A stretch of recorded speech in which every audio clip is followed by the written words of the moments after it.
Howdy, and welcome to another episode of Adult Onset Horsemanship. I'm your host, Daniel Dauphin.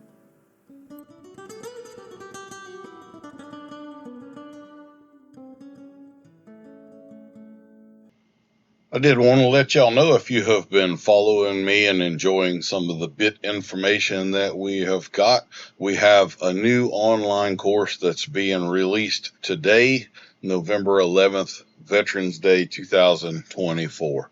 And we will have introductory pricing for the first week. So we've had our online bit course. It has only been available up till now in a masterclass version that is like 30 hours long.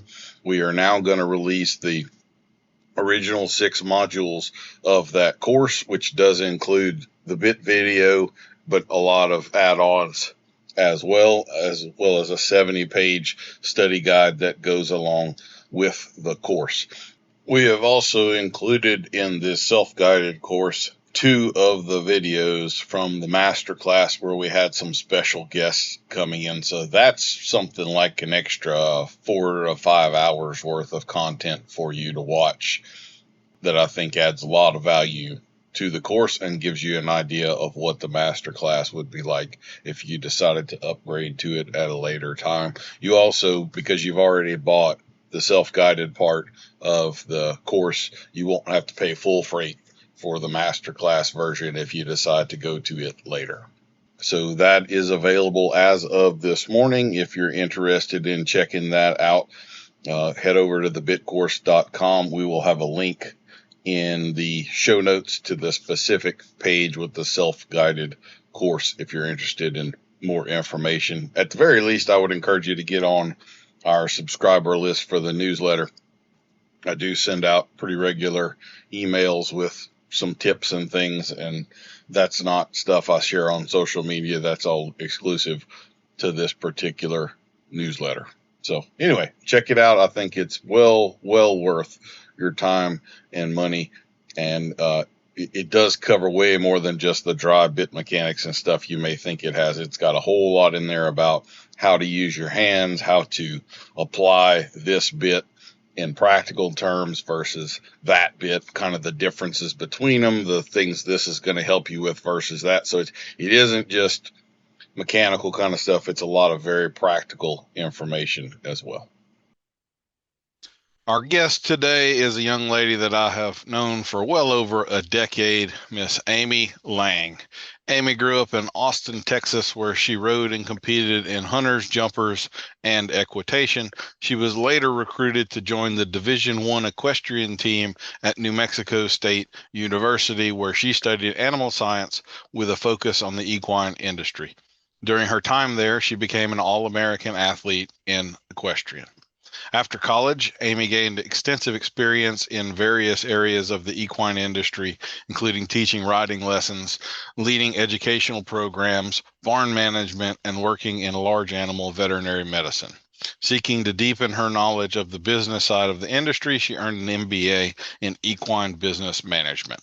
Following her MBA, Amy launched her own business, ARL Creative, which provides marketing, management, and consulting services for equine business owners. She currently lives in San Diego, California, where she operates her business and serves as the full-time marketing manager for a Western saddle company. Amy, how are you doing this morning? Good. How are you? I'm doing well. I'm tickled to have you on. You have been kind of one of my favorite people in the South Louisiana circle of horse folks for a long time, even though you don't live here full time anymore. We actually met when you used to work at Breck's Far Park. So that is an equestrian center in Baton Rouge owned by the municipal government there. And you were one of the riding instructors when I first met you. And I can remember we were working with a problem mare there named Kanai. Do you remember that? And I was on a borrowed horse, and Kanai had a really bad habit of kicking at other horses. And I had no idea who you were, no idea the Division I riding stuff. And she starts kicking, and I'm sitting here thinking, is this girl going to be able to sit on this horse while some of this happens? And it turns out the answer was a resounding yes. She was not scared or backed off one bit.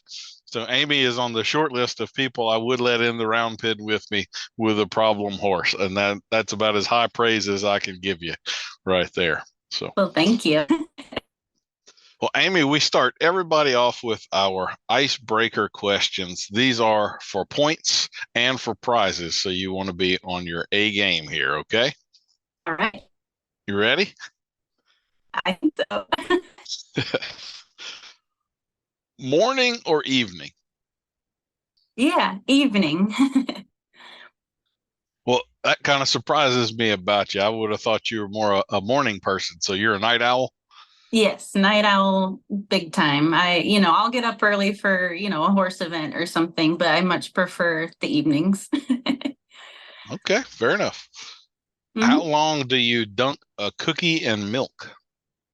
Not at all. I am not a milk person.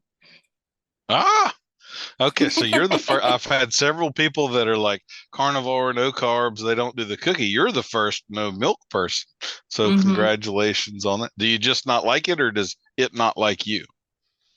A little bit of both. I also don't like soggy cookies. I want them to be crunchy. I don't want them to get soggy in the milk. It's just weird to me. So, yeah. Fair enough. Fair enough. If you came across somebody playing bagpipes, would you hit them with a shoe, a boot, or just a closed fist?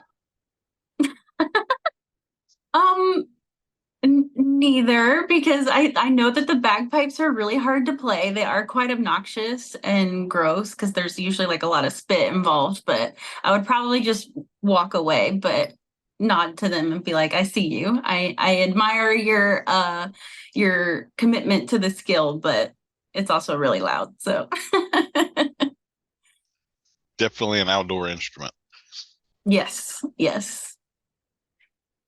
What is your favorite way to treat aches and pains?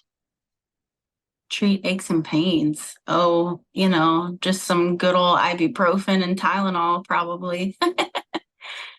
Okay.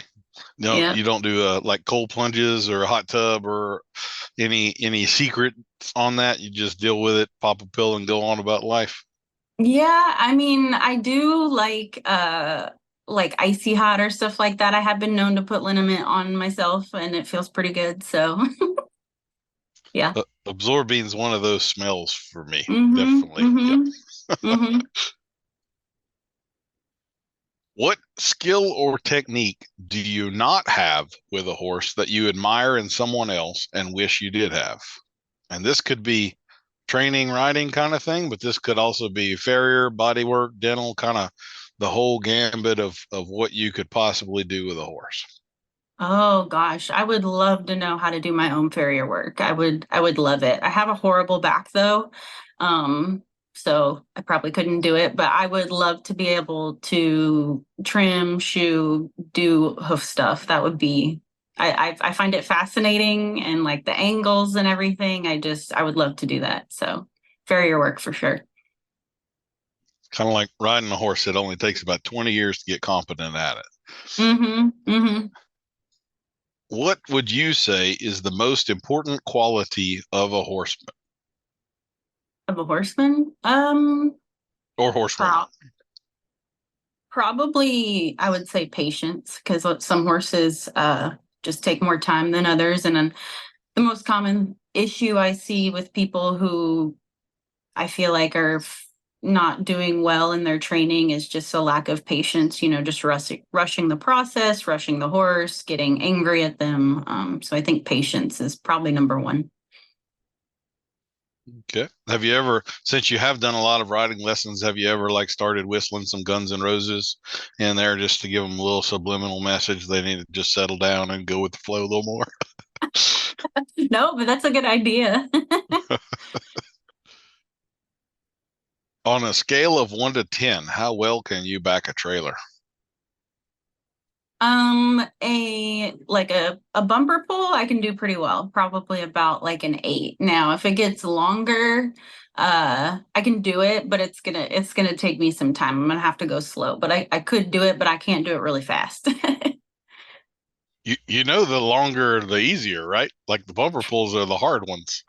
Yep, because Yeah, they cut well, quicker and all that. But It's the length of it freaks me out. I always feel like the back of it is so far away, and like I'm just gonna run into something and I can't see it, I can't hear it. So I'm just like always paranoid that I'm like crunching something and I can't even hear it because it's so far away. That just like freaks me out. So Fair enough. Do you have a physical fitness stretching protocol or anything like that sort of routine to deal with the physical aspects of being a horseman or horsewoman in your case?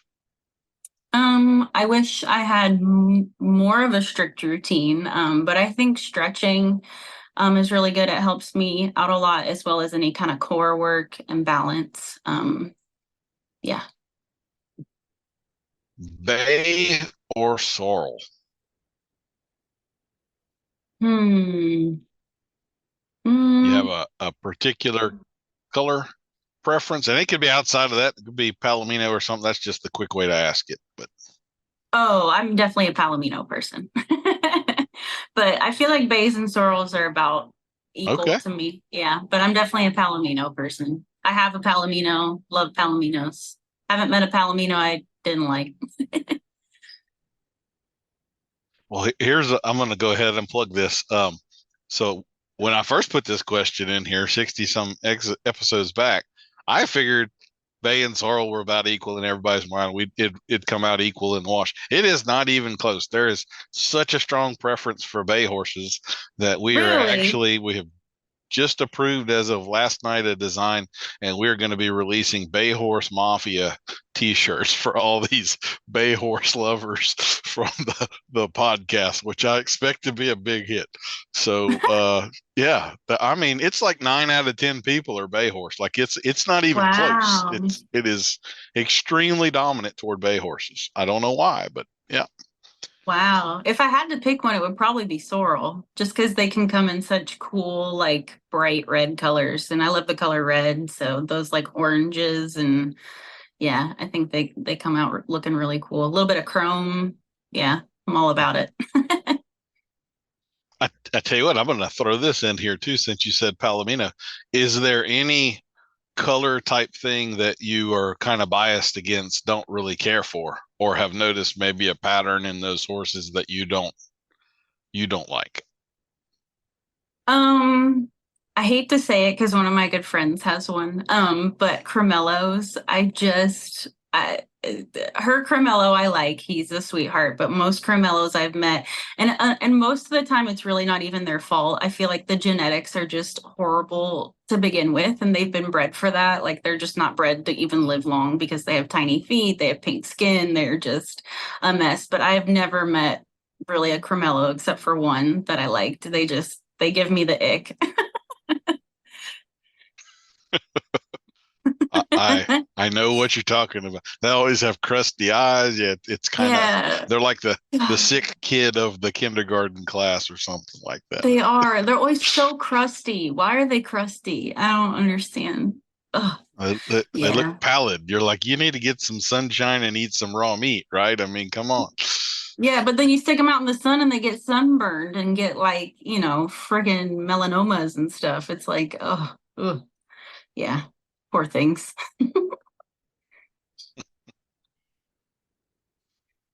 When was the last time you ate some dirt? Ooh. Oh gosh. It's been a while because I haven't been riding very much recently. Um, it might have been at a horse show, to be honest. I was actually at a saddle seat show because I recently got into saddlebreds as well. That's like a whole other thing. But we had groomed the horse up like the day before with some like shiny stuff because they want their horses to be like super shiny and slick. And it was raining, and we put my saddle on and the saddle pad. I was doing hunter, so it was like in my regular tack. And we just kind of like put the saddle on really quick, went up to the ring. It was like pouring down rain, and we just, I didn't check my girth. I should have, but it was just loose enough. We went to go pick up the left lead canter, and I kind of stepped into my outside stirrup and just, whew, before I could even try and correct it, I was just like in the dirt. So That was fun. I feel you. If the saddle can't ride the horse, it's pretty hard for the rider to ride. When you meet a set of twins, do you ever have the urge to tell them at least one of them was unplanned?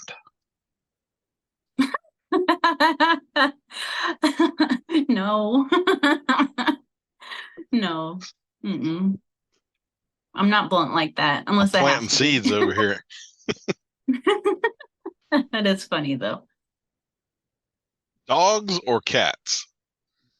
Oh, dogs. I'd have to go with dogs. And any particular breed? Yes, I am a corgi person. I'm on my fourth corgi. I can't get enough of them. I love them. Had them ever since I was 7 years old, and I've had four. I'm on my fourth one, so they're just the best. I love them. They're little turds, but God, I love them. Does pineapple belong on pizza? No, no. That was a decisive answer too. This is Hmm. one of those questions that divides the universe. Yep. No, it's just weird. No. How do you like your pizza? I mean, I'm kind of a traditional person. I like just a good old pepperoni pizza, maybe throw some like onions on there, but I just like a good pepperoni pizza, plain. Are you a cook?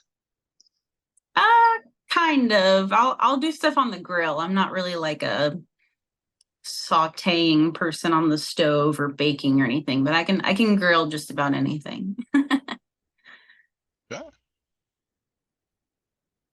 What is your horse and you can have more than one answer on this one too, but what is your horse industry related pet peeve? Improper fitting tack. If you're gonna use it properly. It's usually in bridles, like improper nose bands or bits that aren't fitted correctly or things that are too tight or drives me nuts. I am absolutely there with you on that one. Hmm. Hmm. Feral or spoiled? Would you rather deal with a horse that has not been handled or one that has been, I guess we'll say, poorly handled?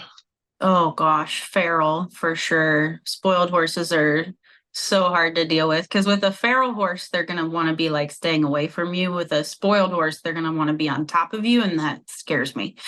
So yeah, I'd rather us have us start with a safe distance and close it instead of me trying to push the distance. So Unsurprisingly, that answer is pretty consistent with most of the pros on this. I will say there seems to be an age line at which you're no longer young enough to want to fool with the feral ones, and so the preference yeah. starts to shift, I think. But anybody under 55 or 60 is pretty much on the feral bandwagon there for sure, and I Mm-hmm. get it. Mm-hmm. Mm-hmm. What is your least favorite barn chore? Ooh, probably water buckets because no matter how hard you try to like not get it all over you, you're gonna get the water all over you. And yeah, I hate it. How about a favorite barn chore? Hmm, probably cleaning tack. Really? Mm-hmm. Okay.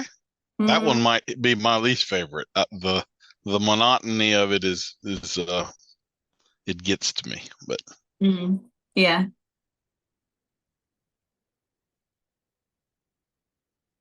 mare, stallion, or gelding? Do you have any preferences there? Mm, not really.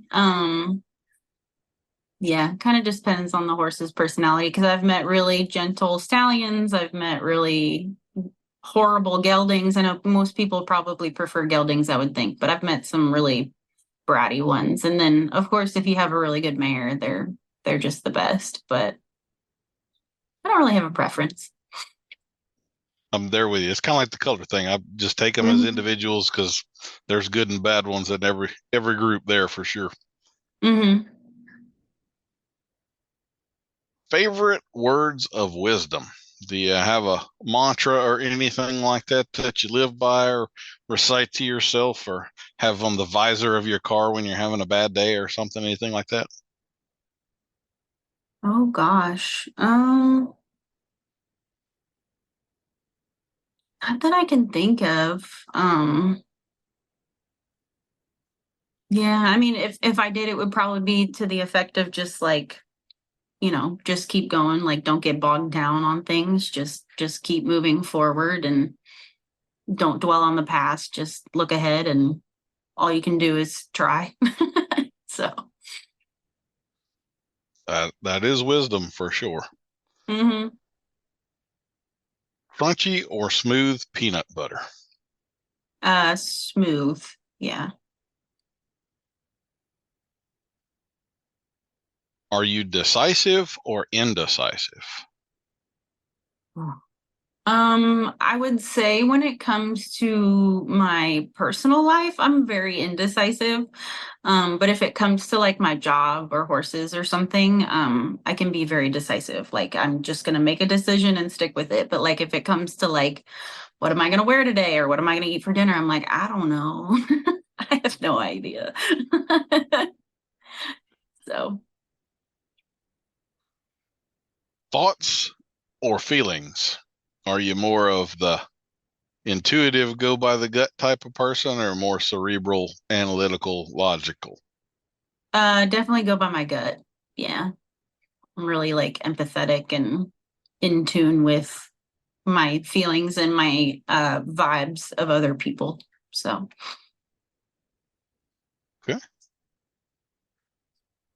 What would you have been professionally if not a horsewoman or within the horse industry? oh gosh, if I was smart, I would have gone into like engineering or law or something so that I could just afford to have a bunch of nice horses and show for fun and get to be in the horse industry and just have fun and not have to work for it. But yeah, probably something like engineering or yeah, that. I can well remember when it was before college, but my dad having a very long talk with me about the difference between avocation and vocation and Mhm. exactly that sort of stuff. And Mhm. I arguably chose wrong on that as well. If you could choose any new skill or superpower or ability, what would you choose? So this doesn't have to be like the horse dental work, body work, fair thing. This could be flying, invisibility. Like you got the full spectrum of any kind of power you could possibly have. What would you pick? Mhm. Probably stop time because I feel like I never have enough time to do all of the things that I want to do. And if I could just like hit pause for just a second and get some things done, that would be nice.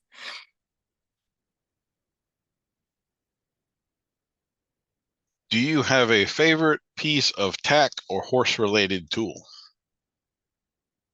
Like of my own, like a specific one or like one that I like to use, like a tool. It could be both. I honestly, when I wrote this question, I kind of meant more toward the sentimental end, or you just Okay. have this particular bit you love. But people have, I don't think anybody yet has answered it that way. They've all been like, I couldn't get along without a rope halter or, Mm. some other kind of, but a more generic sort of a tool rather than this exact one that so and so mentor gave to me when he passed or, whatever so dealer's choice, Yeah. however you want to go about it.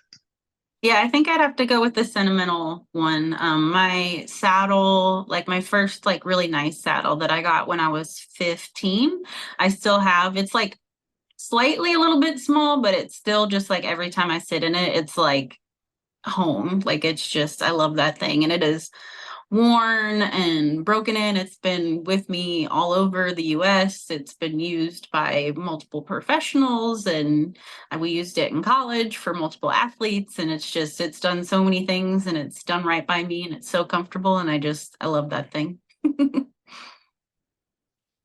I like it. I've had some saddles like that too. Let me say I now own one, but there have been a couple of pros that I worked for that had like this one saddle, and it's never been a saddle that anybody else particularly liked. It was just another one of the saddles to them, but like my butt liked that thing. Like it just fit Daniel the way it needed to fit Daniel. There's been two or three that were like that. I was just like, man, I just need to get that saddle in the hands of a saddle maker and have him make me like 10 just like it or something. So yeah, there was one of those saddles actually I had put on a colt, and it was kind of a goofy colt, but this saddle fit that horse best, and it sit back, broke the lead rope, flipped over on top of concrete, and bent the saddle horn just a little bit. Probably only I know that the saddle horn's bent, but like, and I one of my shortcuts, I could never forgive that horse for dinging that saddle up. Like I had a grudge against it for the next 6 months or however long it was in the barn. Every time I'd look at it, like, you son of a bitch. Fair enough. Fair enough. Yeah. That's just personal. No. Like, you should know I love that saddle, right? Yeah. Yeah. Come on. Ear bonnet or no ear bonnet? Okay. Ear bonnets if your horse needs it. Like I'm pretty sure they were started in some Olympics sometime where there were like a bunch of like gnats or something. So it was an actual like tool to keep the bugs out of the horse's ears. And I know that some of them are like noise blocking now. So I think some horses would actually prefer that over earplugs. But as far as just like decoration, no, it drives me nuts. But if you're going to use it as it's intended, like as a tool, sure. But like just for fun, no. I'm kind of a minimalist about horses. If I don't have a purpose for this thing being on here, then strip it off and let's we only need what we need. We don't need other things. Exactly. Cold showers or cold food forever? Oh gosh. Probably cold food. Okay. Yeah. Are your hands or your legs better? I guess probably my hands, I would think. Yeah. Okay.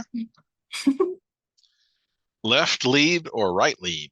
Do you have a preference there? One's a little easier, the other one you have to think about a little more. Left lead for sure. I'm a left lead person. So I have a secondary question on this that I've kind of only recently thought to get into. Do you know if you are right or left footed? So if I tossed a soccer ball out on the grass and I said, go kick that, which foot would you kick the soccer ball with? The right, or my right. Yeah. So I'm assuming, we haven't asked this of enough people, but I'm assuming right-footed people are left lead people and left-footed people are going to be right lead people, but I don't know. We'll see how that plays out. But I like how we got another layer to that question go in. Yeah, let me know for sure. What is the best smell in the barn?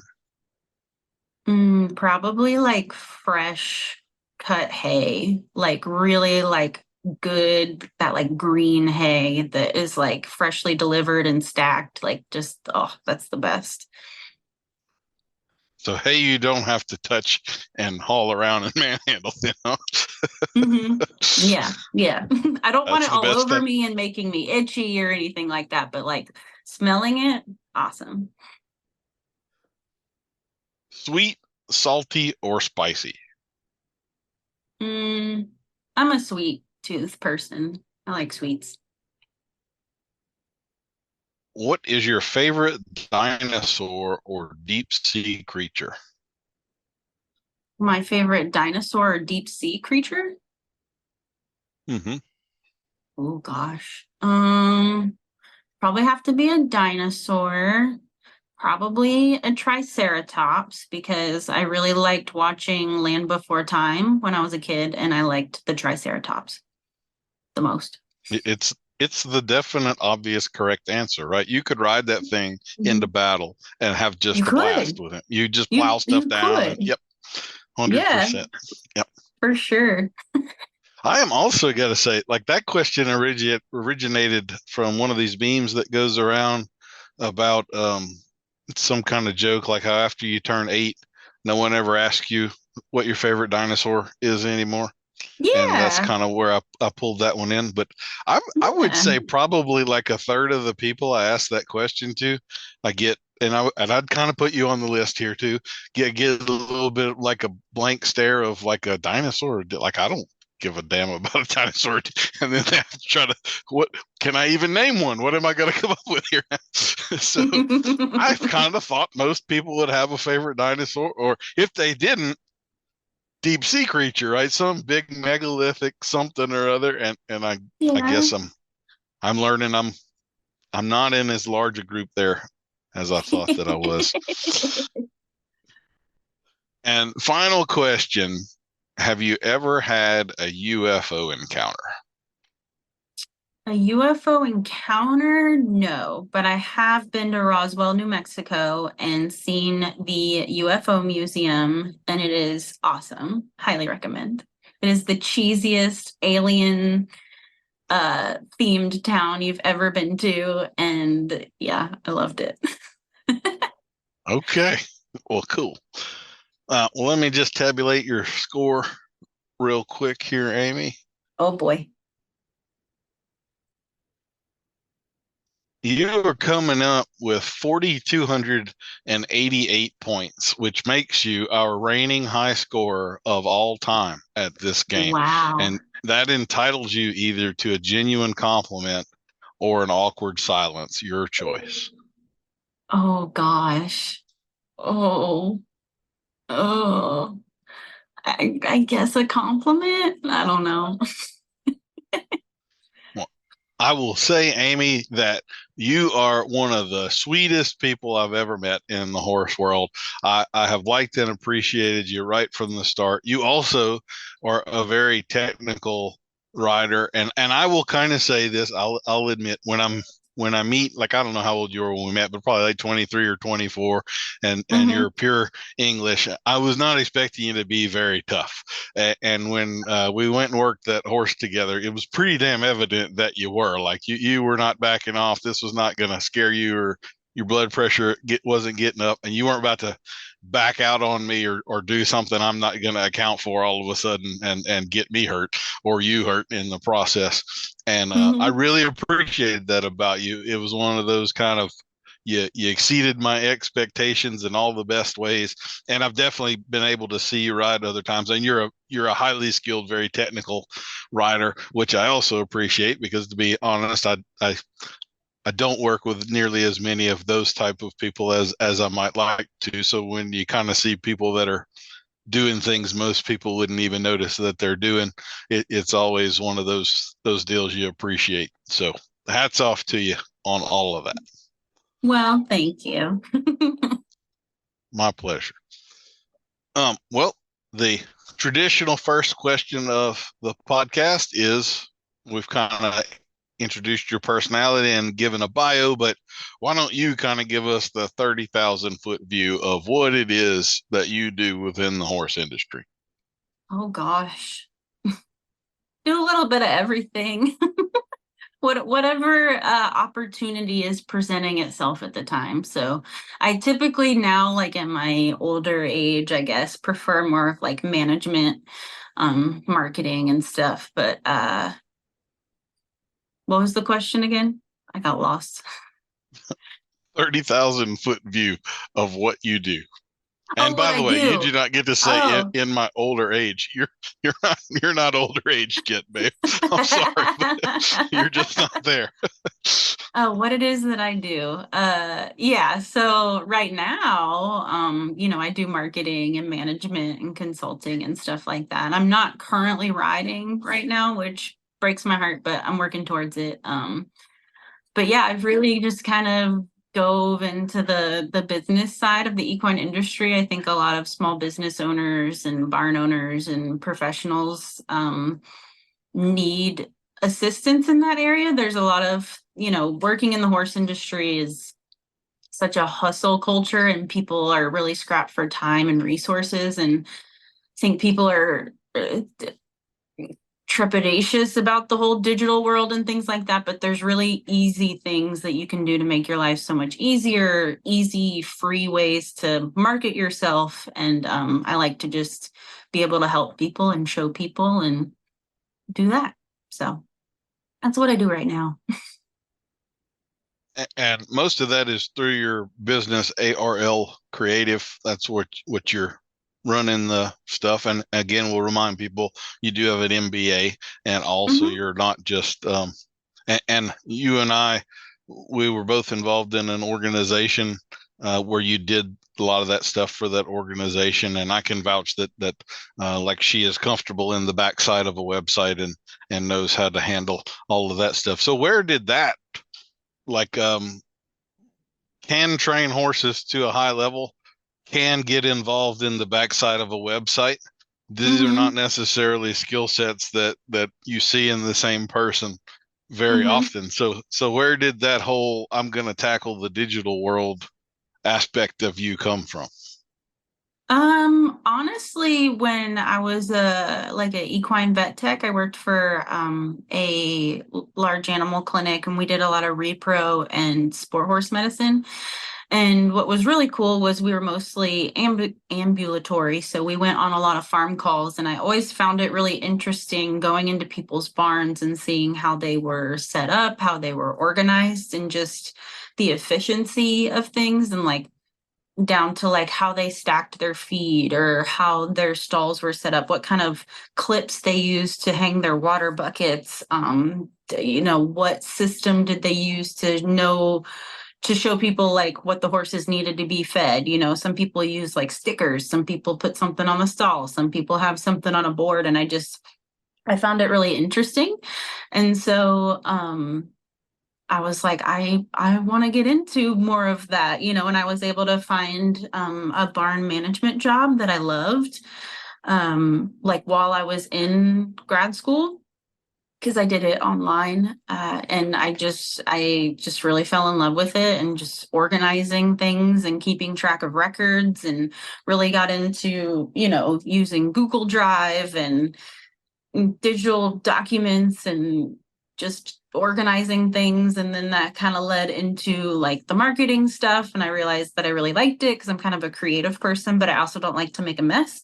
And so I loved that I could do crafty things but not have to have like a whole craft room full of supplies. I could just play on the computer or on the iPad and draw things and create things, and they were actually beneficial for other people too. So I liked that. I like helping people and I like creating things. So kind of put those two things together. And then my knowledge of the horse business and just being in a bunch of different aspects of the industry and seeing so many different types of barns, types of disciplines, types of trainers and everything, and just really studying what works and what doesn't work. I just kind of combined all of the things that I love to do, and here I am. Well, fair enough. And I can say on the training side of that, of the horse professional side, we need a lot of help in those areas for sure. That definitely doesn't tend to be something we excel at. And it's not you don't get into the business for the juggling of calendars and things like that. You get into it for the smell of horses and the feel of a horse and Right. the other stuff, the stuff you have to do, not the stuff you want to do.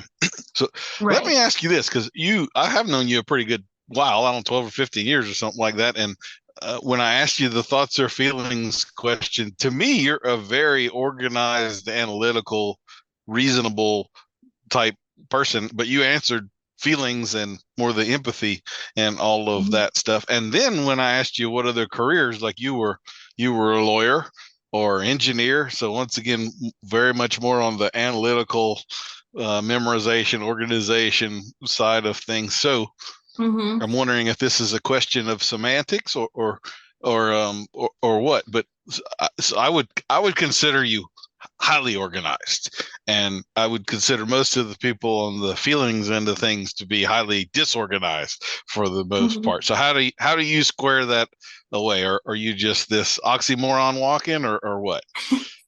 I guess so. I mean, growing up, I always wanted to do things like by the book. And I was like, you were told as a kid if you did A, B, and C, it would lead to this. And if you were organized and worked hard, that would definitely lead to success. And so I would just, a lot of the times I found success doing things, methodically and everything. But when I started listening to my instincts, because I didn't have a lot of confidence, and so I was like, I'm just going to do things by the book because that's how we're supposed to do things. And I was like, I don't really know what I'm doing, but you actually, as I've grown up, I realized that nobody really knows what they're doing. We're all just kind of winging it out here. So I just started going by my instincts and by my gut, and really started to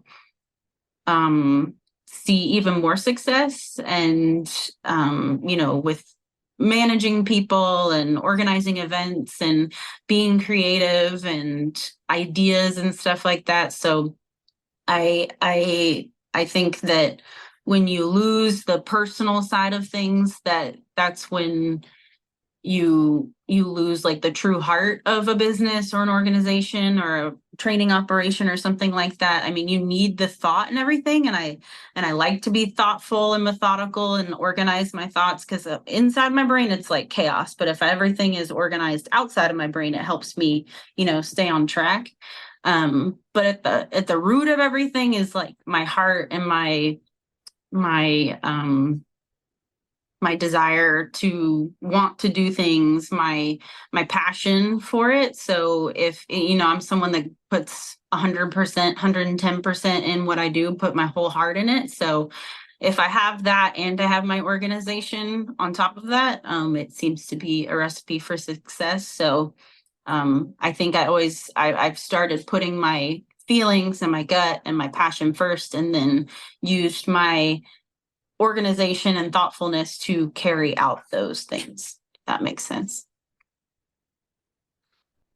So why don't you tell us a little bit about how you got started in horses and the college career in equitation and all of that stuff? What you obviously are more of an English rider, but like what did you start on, and what did you show in and all of that? Yeah, so I actually started Western, believe it or not. I went to a day camp where we had a bunch of different activities, but riding was one of them. I was about 5 years old, I think, and I loved the horses. I was obsessed. It was my favorite activity. And on the last day of camp, they sent home a flyer with us offering winter riding lessons. And I took it home to my mom, and I was like, Mom, I've got to do this. Like, please sign me up for this. And my mom actually grew up riding horses, so she knew how expensive they were. She knew how time consuming it was. And she was like, maybe my 5-year-old is it's just like the obsession of the day. Like, maybe she'll forget about it. And so, much to her surprise, I brought it up again and again and again, and I wouldn't give it up. I was like, please sign me up for winter riding lessons. So she gave in. And so it was Western. It was just, your average like Western lesson riding program. It was fun. And I did that for about a year. And then I learned that you could jump horses. And I was like, I want to do that. So my mom found an English riding camp, and I went there. And then I, went to several different barns as I got older, and then found myself competing, mostly like I started showing in like A-rated shows, like the bigger horse shows across the nation and stuff like that. I started in the large pony hunters, went to pony finals, and then I got into the junior hunters, junior equitation, and then I did the amateurs my senior year, because I'm an old junior, I guess. So I turned 18 my senior year of high school, so I showed in the amateurs. And then from there, I was recruited to ride in college. Back then we would make a DVD and send it to coaches And I got invited out on 2 official visits, and I decided on New Mexico State. And then, yeah, the rest is history. I loved my collegiate career. I showed all over the US, met some of my best friends, really honed in on equitation and being able to catch ride a bunch of different horses and being able to figure out a horse really quick and, perform well quickly. And just with like one shot, like you got one course to do well and win your team a point or not. And it was also cool to have equestrian be a team sport as well, because usually growing up, you're just riding for yourself. But in college, it's an accumulation of points because it's in the NCEA or the NCAA, it's a head-to-head thing. So one rider from one team rides a horse, and then a person from the other team rides that same horse over the same course or over the same flat pattern or same reining pattern or same horsemanship pattern, and whoever gets the higher score wins the point. So.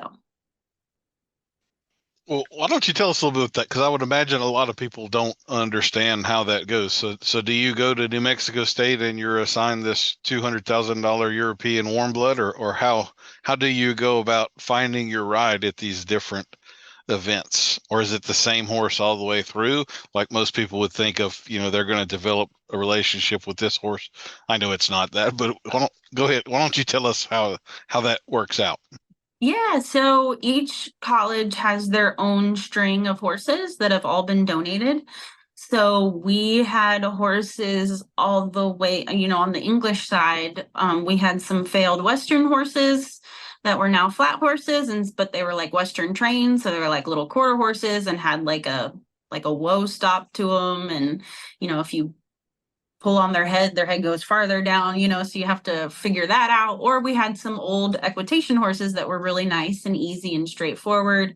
We had some green horses. We had some kind of cuckoo thoroughbreds. We had some quirky ones. There's a reason why they're donated. So, and when you got to practice, you were just assigned a horse, and that was the one that you rode. If I guess whatever your coach wanted you to work on that day and that horse or something, that's what you did. And so when you went to another college, you would ride their string of horses. So there was definitely like a home team advantage.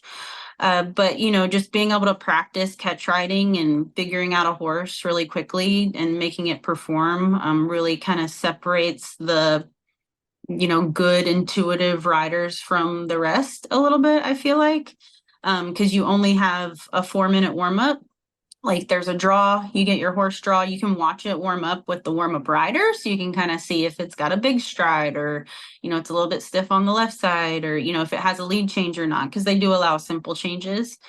And they give you like a really short description of the horse, like 16-year-old thoroughbred, simple change, you can wear spurs or not, and he likes to land on the right lead or something kind of vague. And you would get on for 4 minutes, kind of get a feel of the horse, test the brakes, test the gas pedal, maybe test the lead change, and then go in and ride and just get it done. So yeah, so I guess to answer your question, no, we weren't assigned one horse. We had all the horses to ride. We were assigned one horse to like take care of and groom and keep, looking spiffy, like pull their mane or trim their whiskers or, give them a bath once a week or whatever. But as far as the horses, they were all ours. So we rode everything.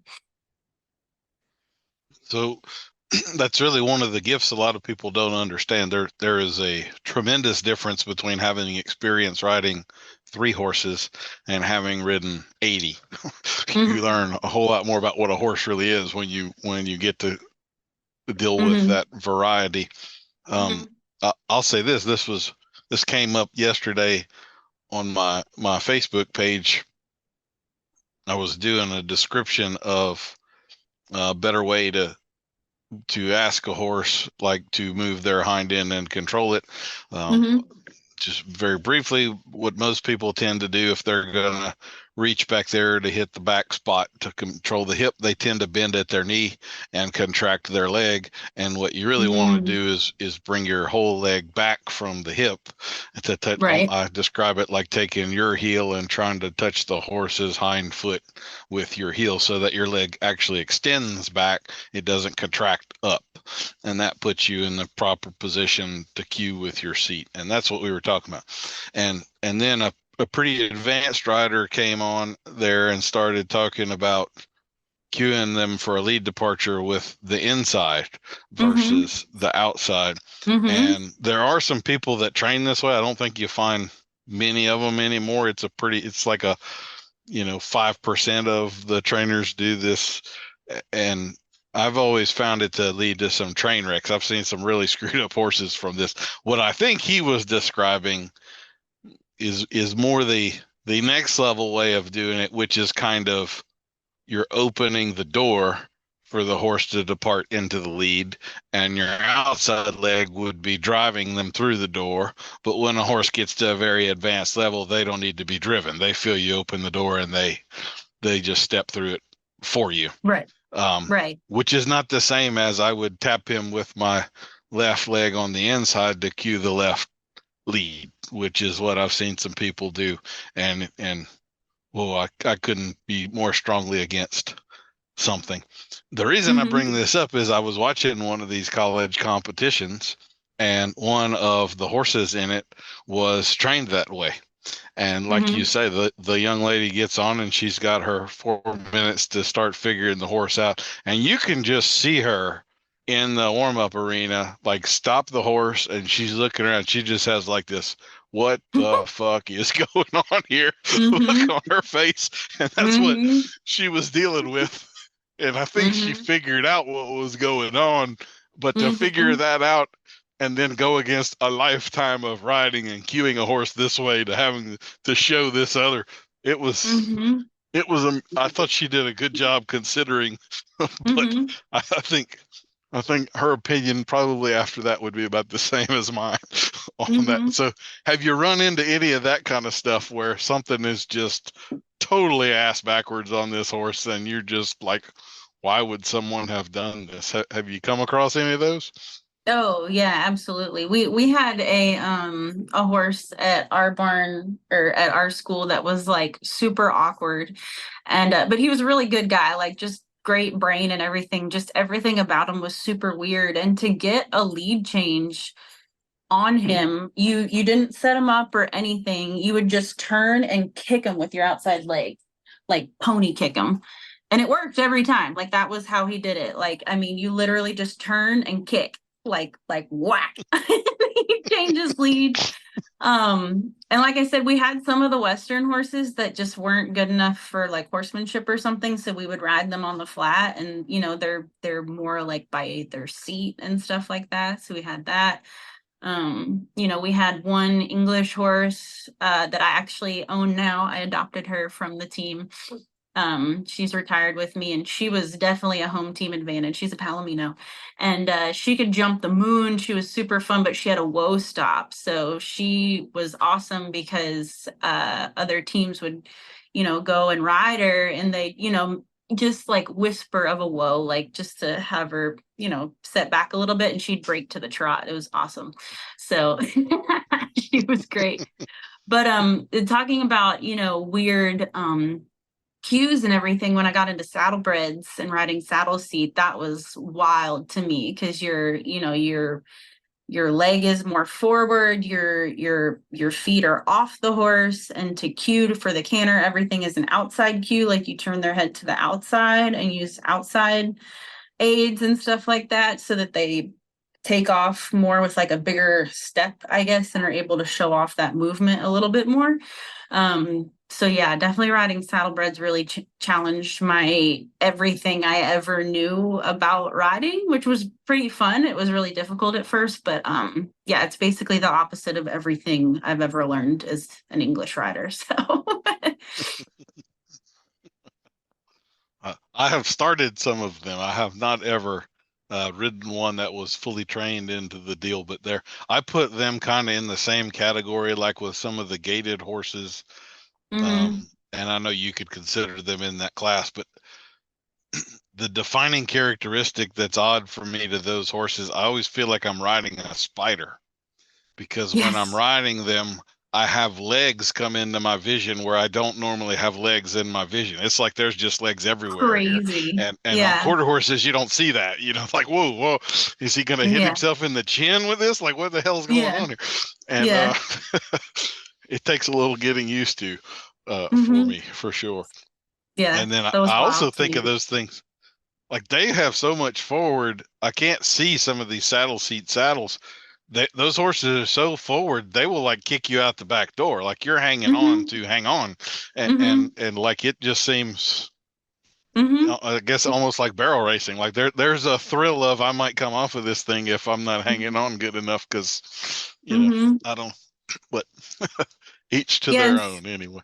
Saddlebreds, they're so hot and they're just like on edge at all times. And normally growing up, I was, riding thoroughbreds, no hate to thoroughbreds, but when you feel a thoroughbred get all kind of like airy and like up and snorty and like that, like you're about to get yeeted off the horse, like you're about to die. Like, you better get off and lunge it or hang on. But those guys, that is their personality all the time. You want them on like just the edge of explosion, and they're controllable. It's like controlled chaos, but they're always just like up and like looking around, and like they've got their ears forward, and they're just like, they're prancing or doing like an animated walk or something like that. And it's like, is this horse about to explode underneath me? No, it's just got all that power and energy, and you just got to direct it forward and go. So yeah, I was like, am I going to fall off? And they're like, no, he's just walking. I'm like, he feels like he's about to buck me off, but no, they never do.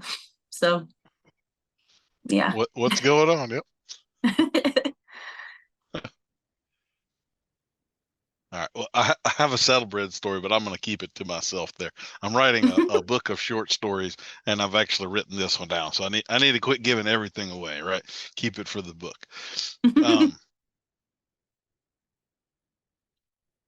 Okay. So why don't we get into, so post college, or post bachelor's level of Hmm. college, you Hmm. wind up in Baton Rouge from New Mexico, and you Hmm. are working at Breck's Far Park as one of the riding instructors there. Hmm. And I'll say I was always pretty impressed with that place. Kind of a nightmare scenario. I think any horseman will understand this. Is big facility, a lot of donated horses, instructors Hmm. coming and going, lots of people coming to ride. Like, that's a recipe for someone leaving in an ambulance every week, right? I mean, this is just Hmm. not what we want Hmm. to do. And I always, every time I went and did a clinic there about a year ago. Hmm. I'm always impressed with how well that stuff works out. The Hmm. horses are always manageable. Y'all are doing these big group lessons with people that don't know anything and Hmm. keeping it all together. I have always thought, man, they just juggle what could very much be a nightmare scenario, and just always handle it very well, and it's always a good situation. So why don't you tell us a little bit about your career there? Yeah. So when I talk about really trusting my gut and everything, that place really taught me to just trust my gut and roll with the punches, because you could set everything up correctly and plan everything out to the letter, but like the horse that you usually is super dependable is gonna take off one day, or people are going to show up and maybe they don't speak English, or there's so many curveballs being thrown times. One time there was like a police chase that ended at the barn and during therapeutic riding, and I had to deal with that, and everything was fine, but of course, and then some one time we had like a bunch of the like Miss America beauty queens out there, and then we have the RV park, you know, the LSU tailgaters were out there like things. Like you said, there's all kinds of people, which was really fascinating because I met all kinds of different types of people, ages, cultures, all of that, which was really, really cool. But you just really kind of had to roll with whatever showed up that day, especially like for trail rides and stuff for the people that you've never met before. So yeah, definitely learned at a young age how to just trust my gut and make a decision and stick with it, because you had to be, you know, really smart with whatever you decided and kind of decide things in a moment's notice. So yeah, I really enjoyed that job. I really appreciate how much it taught me. I learned so much, you know, from organizing events to, you know, talking with parents and organizing camps and managing people. You know, I would go and speak at LSU to students in the ag programs. We would give tours. I was able to meet and work with some of the mounted patrol, which was really, really neat. Deal with borders, deal with veterinary care. So yeah, while there were a million things going on and it could be stressful at times, it really taught me so many aspects of the industry at a really fast pace and kind of all at once. So that was a pretty cool experience. If you don't mind, why don't we get into the therapeutic riding stuff a little bit? I have done a decent bit of volunteering with those types of organizations. I've been privileged to speak at the conferences a few times, and the particular groups that I was working with when I was volunteering was always autistic kids. So I have more experience with that particular deal than any other, and everybody will understand why I'm specifically asking Amy about this here in just a second. So why don't you tell us a little bit about your experiences with that? Well, Breck did have a therapeutic riding program. So part of my job when I eventually moved up to managing the educational programs, which included the lessons, trail rides, camps, and therapeutic riding, I would, you know, organize all of that. And we had riders from, you know, with just physical disabilities to mental disabilities, all different ages and ability levels and stuff like that. So that was really cool to do. And we were lucky to have a lot of really great, good horses and good volunteers and good instructors. So that was really neat. But I found myself being pretty comfortable with that because my sister has pretty severe autism. And so I grew up volunteering with, you know, special needs programs. My sister went to camps and I was able to help out with their equestrian programs. I volunteered at a lot of special needs horse programs growing up. And so I've always had just a fondness for people with special needs, and I get them. I know how to talk to them. I know how to deal with them. You know, nothing really surprises me or scares me or, you know, anything like that. So my sister, even though she lived in Louisiana with me, she never participated in the program because while me and my mom were obsessed with horses, my sister Megan never was. You know, we would stick her like on one of my ponies growing up and like give her a little, you know, lead line session or whatever, pony ride, and she's not afraid of horses. She doesn't dislike them, but whenever she was done, usually probably after like a couple of minutes, she'd just jump off. She'd just get off. So horses were never really her thing. So she never participated in that program just because she didn't really interest her. But yeah, so that's kind of my whole therapeutic spiel.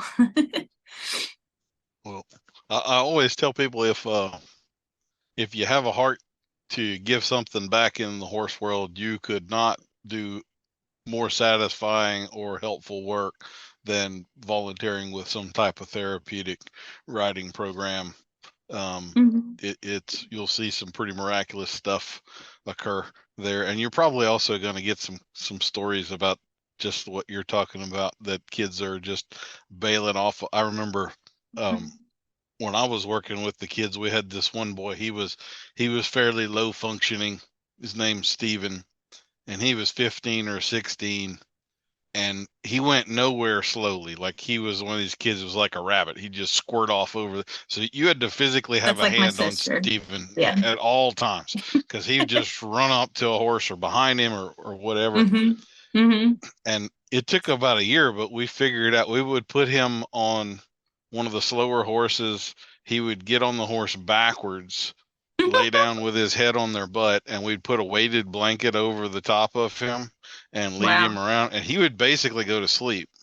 Wow. And his teacher said that would have like a 3-day effect on him. He would be calm for several days after that, and then he would Wow. be back up to squirting all over the place. And but it was, you know, anyway, Yeah. I could not more highly recommend for you to get involved with something like that if you have the heart to.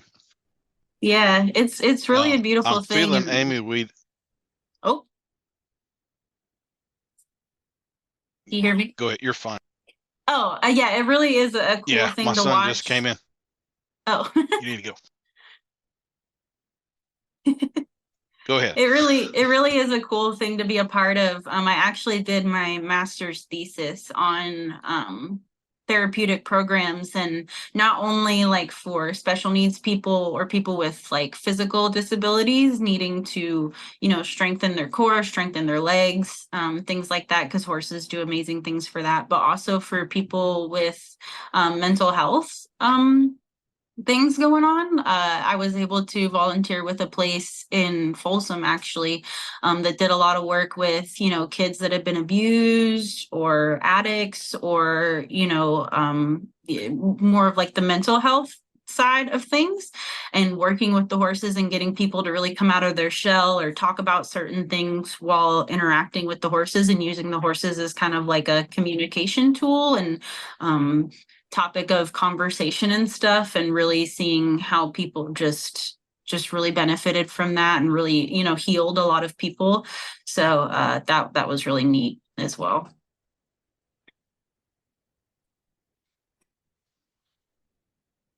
Well, after the heaviness of that, I think this is probably the time to get into our sponsor for this particular episode. And Amy, we always try to find a special sponsor for everyone. This is one of those. I'm afraid the special for this will be for my wife, not for you. But anyway, our sponsor for this episode is Barn Cats of the Americas. Those of us in the horse industry are used to pedigrees, color genetics, and expectations and proclivities of behaviors. We also tend to have a lot of cats around. It's 2024. Isn't it about time that you knew more about the bloodlines of your felines? At Barn Cats of America, we're cataloging and organizing so that the best mouser lines are rightly recognized and appreciated. We think the cats who have missed the litter box for generations should also be known.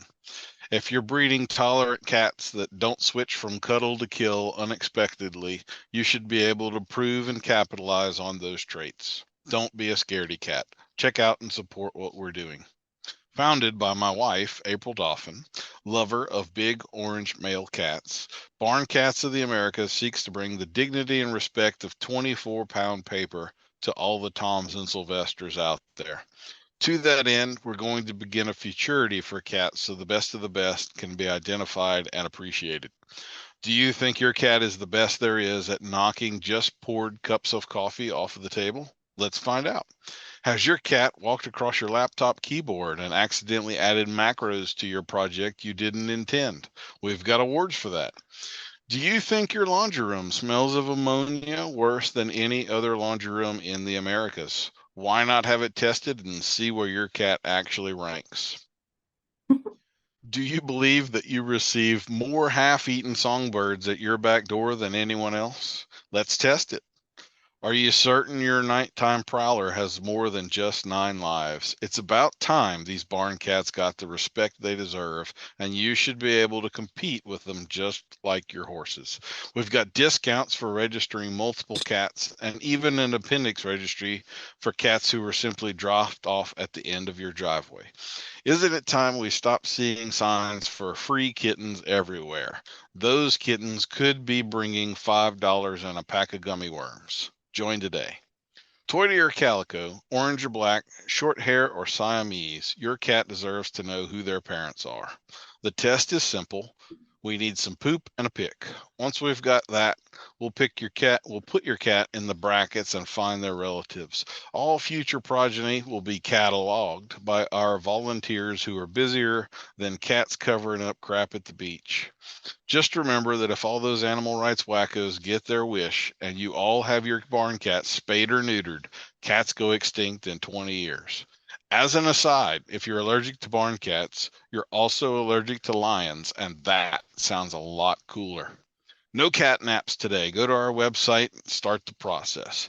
We do recommend using your smartphone or at least nothing with a mouse. In just 2 weeks, you can show your friends that new pedigree with the same pride that your cat shows the world its butthole. All right. We've paid the bills now, Amy, so I feel better. Well, why don't we get into your life a little bit after Breck and getting into the vet practice? You said it was mostly ambulatory, so you get to ride around, you get to see some farms.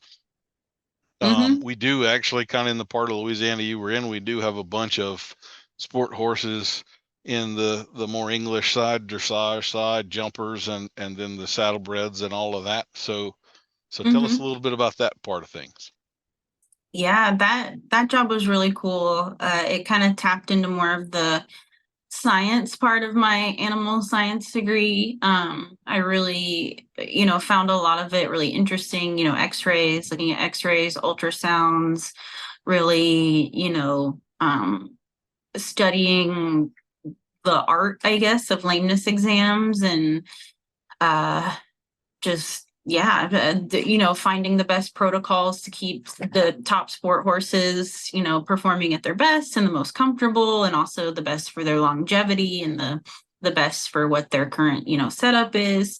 But we also did a lot of reproduction. So during the months of like January to about June, we were super, super busy with all of the reproductive stuff. So there's a lot of thoroughbred breeding in the Folsom area, and there's also quarter horses, saddlebreds, warm bloods, things like that. So we did everything from, checking a bunch of thoroughbred mares and then sending them to the breeding shed to, collecting stallions and packaging the semen and sending it off to different places. So I also got to learn all about FedEx and FedExing very important bodily fluids that had to be kept at a very specific temperature depending on how you were shipping it, and very quickly. Sending out specimens and stuff as well. But, also just bettering my skills at really practical things that help me as a barn manager, like being able to give an IV medication on anything, from a foal that's bouncing around to an old horse to, knowing the correct dosages for things and how different medications work. And just having that knowledge has really, really helped me in my barn management type stuff, just knowing how to correctly wrap a hoof or stuff like that. It really kind of surprised me, some of the barn owners and managers, kind of the lack of some of the skills that some people had that I just assumed that not assumed, but would think that most barn owners would have, like giving IV medication and stuff like that. So I think it's really, really important if you are going to be, a trainer or barn manager or something like that. You don't have to be a vet tech or anything like that, but definitely honing in on those skills and making sure that you know how to give medications and give therapies and stuff correctly and properly, because that can really help you out in the long run with horses, saving lives and also save you money in the long run, not having to call the vet for every little nick, cut, bellyache, bug bite, things like that. So it was really fun. I liked it and got to see, the whole entire horse industry basically in that area and really get to know all the different trainers and farriers and stuff like that. So it was a very social job as well, and no day was the same. So that was really fun. Well, Sorry. I could not agree more. I probably do a lot more of my doctoring type work than most people do, and it confounds me when people can't give a shot and some of those things where just like this is kind of basic like everybody, but there's not like a weekend camp or clinic you go to where they teach you how to do that stuff, right? You kind of either it's baptism by fire, and after a certain number of years you're proficient or you're not. And especially if you're having the vet do a lot of that stuff, that's even less practice that you're going to get at it. So do you have maybe a few tips or something of some pretty common things that you were just shocked people know that like everybody should absolutely know this, vital signs or something like that, or maybe tips on wrapping a hoof or dealing with an abscess or how to temperature check a horse or something like that? Yeah, I mean, definitely giving an IV shot. I mean, horses, they're constantly trying to die, usually by colic or a cut or something. So just knowing how to give a shot of Banamine correctly in the vein, not too low, not too high, not too deep. That's number one for sure. And then knowing probably, just a little bit about sedation and how to sedate a horse. I think people either don't know anything about sedation or they think they know maybe a little bit too much and start kind of making their own cocktails and stuff like that. And horse sedatives are actually quite dangerous, if you accidentally poke yourself with it or, dorm gel, if that gets on your hand, something like that, like that's really dangerous. So just kind of having a more knowledge and respect for those drugs and knowing how they work and how they could affect you if you accidentally squirt it in your eye or something like that. But yeah, I guess, being able to diagnose correctly when a horse is lame. A lot of times we'd go out for a lameness exam and they'd be like, oh, I think it's shoulder hurts or something, but really they were compensating for an abscess in the hind end or, something like that. Just being able to, be able to feel their legs, feel for a digital pulse, and be able to look at a horse and more adequately pinpoint what is going on and what's wrong so that you can do that front work, before we get there, or where, if it is an abscess or something like that, or have a better idea of what's going on and why, so that when we get there, we're not doing this whole guessing game of like, what is it? What's wrong? Is it their neck? Is it their hip? Is it a foot? Is it a hock? Is it, something like that? Now, granted, there are a lot of horses with really mystery lamenesses and you never know. And sometimes it ends up being EPM or something like that. But there were a lot where, they would think that they were lame with one thing when in actuality they were lame with something completely different. So just, knowing how to accurately administer medications, accurately wrap a leg.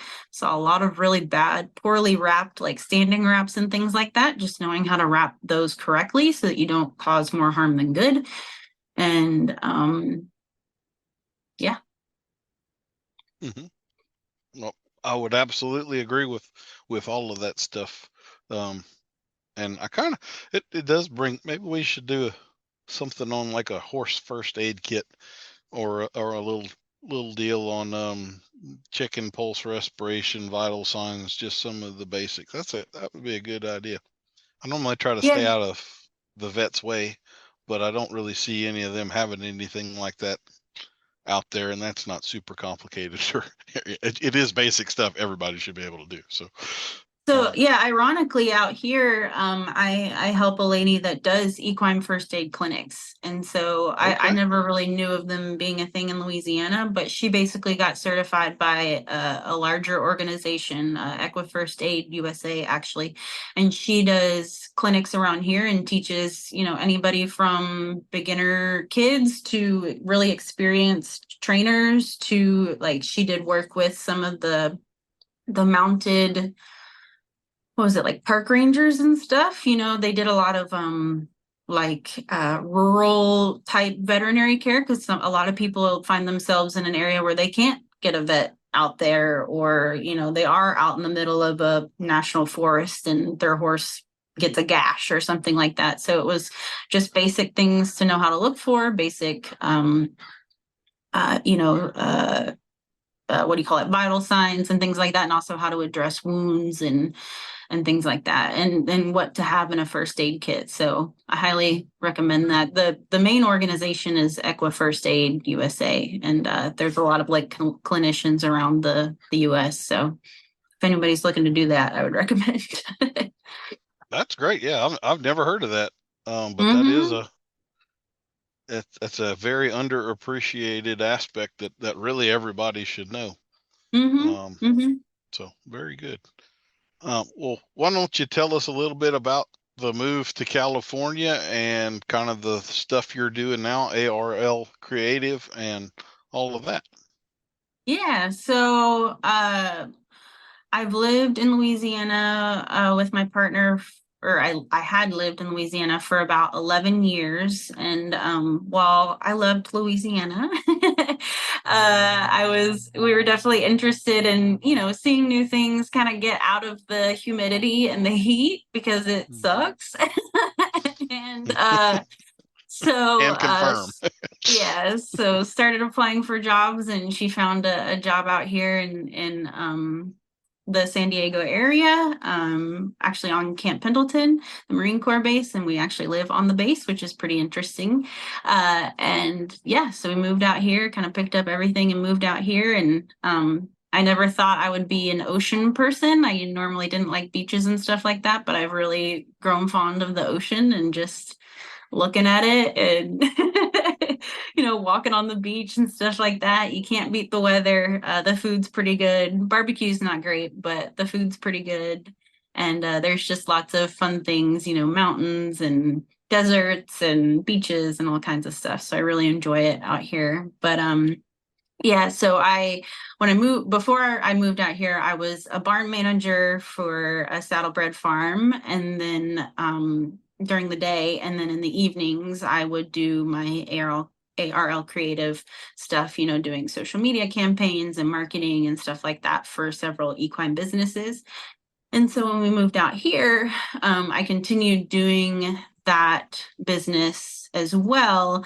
And while I enjoyed it and, working from home and everything, it was actually pretty isolating. And I realized, even though I'm a pretty introverted person, that I actually kind of wanted a little bit more human interaction. So I started, casually looking for jobs, and I eventually ended up, I didn't even think I would end up in the equine industry again. I was kind of just looking for regular corporate things. And I actually ended up at a Western saddle company. So I work there, from 9 to 5 during the day. And then I still do social media marketing and stuff like that in the evenings and weekends and any spare time I have. So yeah, I'm enjoying it, and it's definitely interesting, and yeah. Well, very cool. Why don't we get a little more into the ARL Creative, if you don't mind? So Mm-hmm. you do some consulting, and then the world of social media. I don't know if many of our listeners have had to deal with that for business, but Mm-hmm. I could institute the question of feral, spoiled, or social media in terms of what cactus do you want to hug here, because I absolutely hate it. So, um, so what do you have any advice or some common things people do poorly that they could easily improve upon if they are running a horse business with regards Yeah. to that, or what? Yeah, absolutely. I mean, this day and age, social media is a big thing, whether we like it or not. And as far as, you saying you hate social media, I do too. I hate it. I fight with it every day. I like doing the creative stuff and promoting businesses and stuff, but as far as the back end of things, it's you want to bang your head against a wall and trying to do, keep up with trends and things like that, and posting schedules and hoping that things post correctly or on time or things like that can be a little bit frustrating. But luckily, most social media is free. Most of it, 99% of it is. And so it's really, I tell people in the horse industry, like, when they think of social media, they think that, oh my gosh, I'm going to have to be making TikToks and dancing on the internet or be an influencer, post every single day or something like that. And you absolutely don't. These days people use social media as a search engine, and that's anywhere from Pinterest to Facebook to Instagram, all of that. So, when people are looking up your business, a lot of times they're going to be looking at your social media and see, what you look like, what you're about, what does your barn aisle look like, how many people are in your lessons, what does your ring look like, what's your vibe, like, what are you posting about, or stuff like that. So I tell people, you just need to have a good, solid page or platform out there, with some information, whether you have like a link to your website with more information, or, just having a really strong bio that describes, where you are, how to reach you, how to contact you. I can't tell you how many websites or Facebooks or things like that I've gone to that don't even have like their location. I'm like, you gotta you gotta have your location. I don't even know where you are. Like, where are you located? Like, are you even close to me? I don't know. And if I can't find that information, I'm gonna move on and try and find somebody else. Oh, sorry. My window's open. Anyway, so yeah, you do not have to post every day at all. It does not have to be beautifully crafted and look like a magazine ad. Honestly, what people are craving, there's so much fakeness on social media, and just they say like Instagram versus reality, so people want to hear real people, real stories. They want to know, your origin story. They want to know, a little bit about your life. They want to see a picture of your barn cat. They want to, a little bit about the horse show that you just went to. So, just share that. Share just a little bit about yourself, who you are, what you represent. Make sure you have enough information on there for people to know what you are, what you offer, and your contact information, and just a little, when people search for you, what do you want them to know? What do you want them to see? So that's the important part.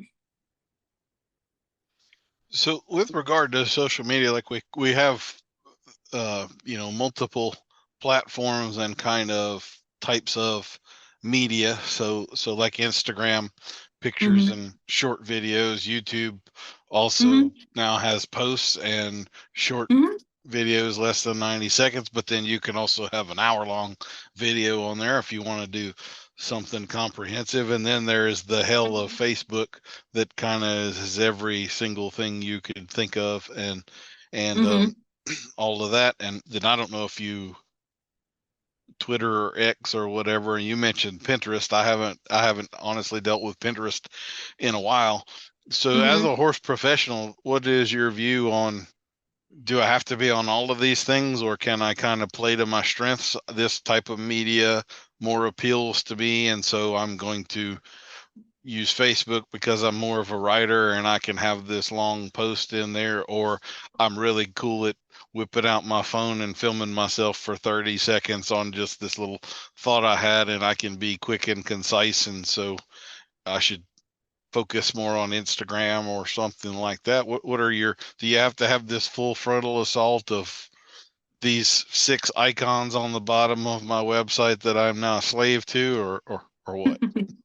Yeah, no, absolutely not. You do not have to be on all the platforms. I do recommend at least a Facebook page, and most or actually all Facebook content that you post, you can cross post onto Instagram if it has a picture with it. So you don't have to come up with specific things for each platform. You can use an app, you can use, like the Meta Business Suite or something like that, and create content for one thing and then share it across all platforms. You can put that on your website or blog or something like that. You can put it on Pinterest and things like that. You can put it on TikTok if it's a video, or actually you can do photos on TikTok now too.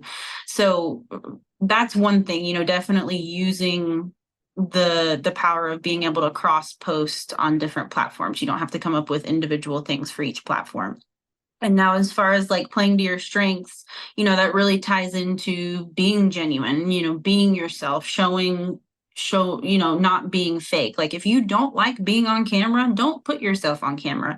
If you love being on camera and videoing yourself talk, go for it. Somebody's going to be out there that vibes with you, and those are the people that you're going to draw in. Those are the good clients that are going to get along with your personality and your mission and your values and things like that. So, put your personality out there. And if you like writing really long posts, there are people that love to read those kinds of things. And the people that like those and are drawn to those are going to be drawn to your business, and they're more likely to, buy whatever you're selling or participate in your clinics or take a lesson from you or whatever, because they align with what you like to do as well. So, yeah, and if you're selling a product, Pinterest is a massive search engine. So, putting photos out there and links to your website. Blogs are really good for people that like to write a lot. But again, it does not have to be long. It does not have to be complicated. If you don't want to be on a camera, you do not have to be on a camera.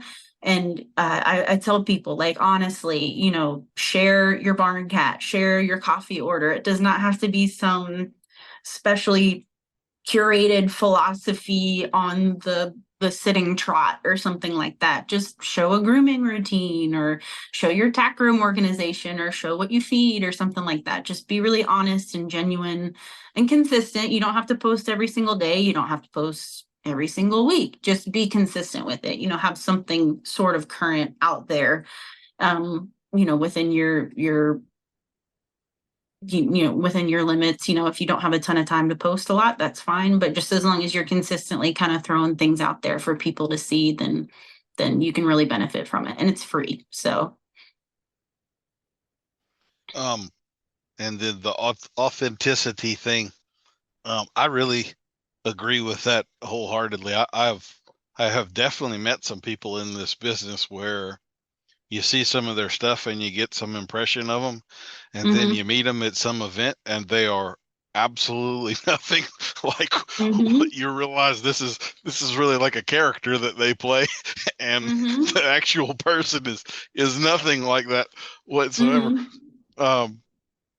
Yeah, fortunately I don't have that issue. I am pretty much a no poker face kind of a person. So have you had any, this kind of comes up because I had a friend that this just happened to as a kind of a catastrophic thing for him.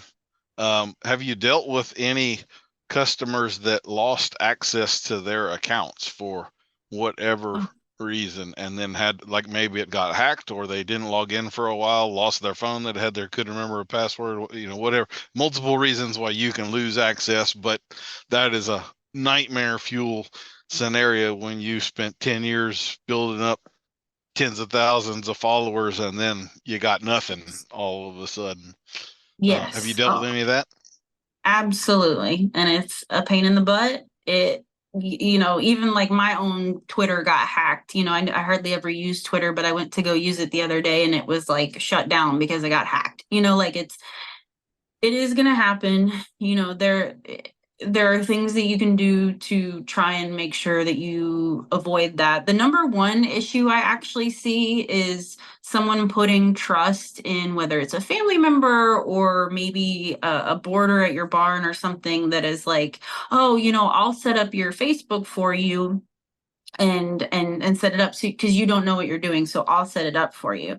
Well, they end up being the main owner, of the account owner of that page, because they set it up. And then what if y'all get in a fight or they move away or something like that? They're the ones that have access to your page, and they won't give it back to you because they're ghosting you or they're mad at you or something like that. And that's honestly mostly what I see is they don't have ownership of their own page. So when you're setting up your Facebook profiles and things like that, yes, it can be a little bit tedious and a little bit confusing and stuff like that, but make sure it's all under your name, under a email that you're always going to have access to, not some random school email that you might lose access to or something like that. Make sure you have your phone number set up in there so that if something does happen to it, you're the main owner of it, so you have the most control over it. And then also, just setting up really strong passwords, checking in on the pages often, and just making sure that there's no spam accounts on there. Have your notifications set up. Part of my job in managing social media accounts is managing spam, and just knowing when it pops up. I know I know, everybody kind of knows what spam looks like. They're like, click on this link or whatever. And so just deleting that as quickly as possible, blocking those people, and just making sure you're just kind of keeping it tidy and keeping an eye on it. And you have a good password. You're the owner of your account. But yeah, I mean, things do happen.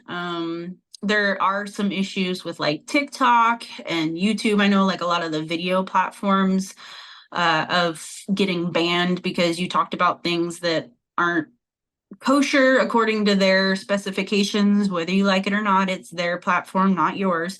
So just being aware of those things. Don't push the envelope. Don't, while being authentic and everything, you still just kind of need to mind your P's and Q's a little bit and know what platform you're working with, and know what to avoid if you need to, and know how to not piss off the algorithm, I guess, and not piss off the moderators, and so that you don't get banned from using that platform. So yeah. I'll say I've had a little experience with that, and all of that stuff comes and goes so fast. It doesn't, it could be a comment on a post you made 2 years ago, and all of a sudden that's out of fashion, and you get a warning your page is taken down, and then I had one, they sent it to me, and it was a joke, kind of a meme, and it was an obvious, I don't remember exactly what it was, but it's like a very obvious joke, and it got flagged for like false information. And you're just like, what kind of a moron is behind the computer making decisions that like that was a problem? But like you say, at the end of the day, it's their bat, their ball, their stadium, and that's it's out of your control. So, well, and a lot of it is bots, unfortunately. That's also the day and age that we're in. So just knowing certain keywords to avoid, saying, and also typing too, because that's what'll get flagged by the bots. And if you piss the bots off, then, then it's a whole other thing. But, just making sure that you know the rules and try and play by them as much as you can. So, yeah. To that end, I have another question. This will be a little bit selfish, but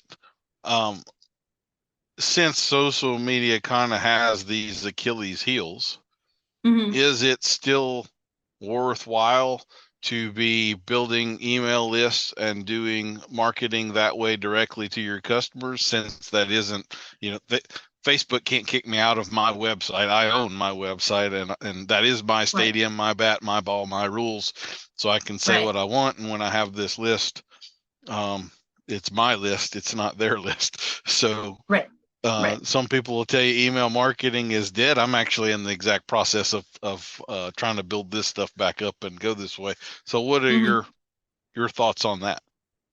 Yeah, I email marketing is still super strong. I mean, obviously, if you're trying to relate to like a super young audience, like teenagers and stuff like that, maybe not, but most people have an email, they read their email, and even, millennials and even some Gen Z and stuff, they don't want to look at Facebook. They turn off their Facebook, or they delete it because they're so tired of it, but they still read their email. So I guess it's really just knowing your audience, obviously, but as a whole, email marketing is still super effective. And like you said, it is your platform, your rules. You can say whatever you want. You can say it however you want. So yeah, building an email list is still, I think, really beneficial if you have the setup to do it, and use it wisely. Don't spam people.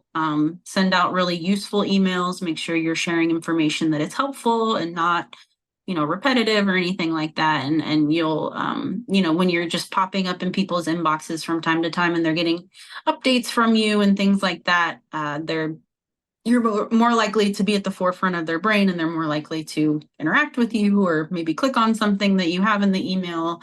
So yeah, email marketing definitely isn't dead, but with that, know your audience and how to kind of speak to them. So Mm-hmm. Yep. I still like email myself, but I'm tail end of Gen X, but anyway, I feel like I waste so much time on Facebook, and I can't find. I guess I'm just gonna have a little bitching session with you here. No worries. Like, to me, there is no rhyme or reason. I'm pretty big on pattern recognition, and I'll be damned if I can figure out the pattern of what is gonna hit.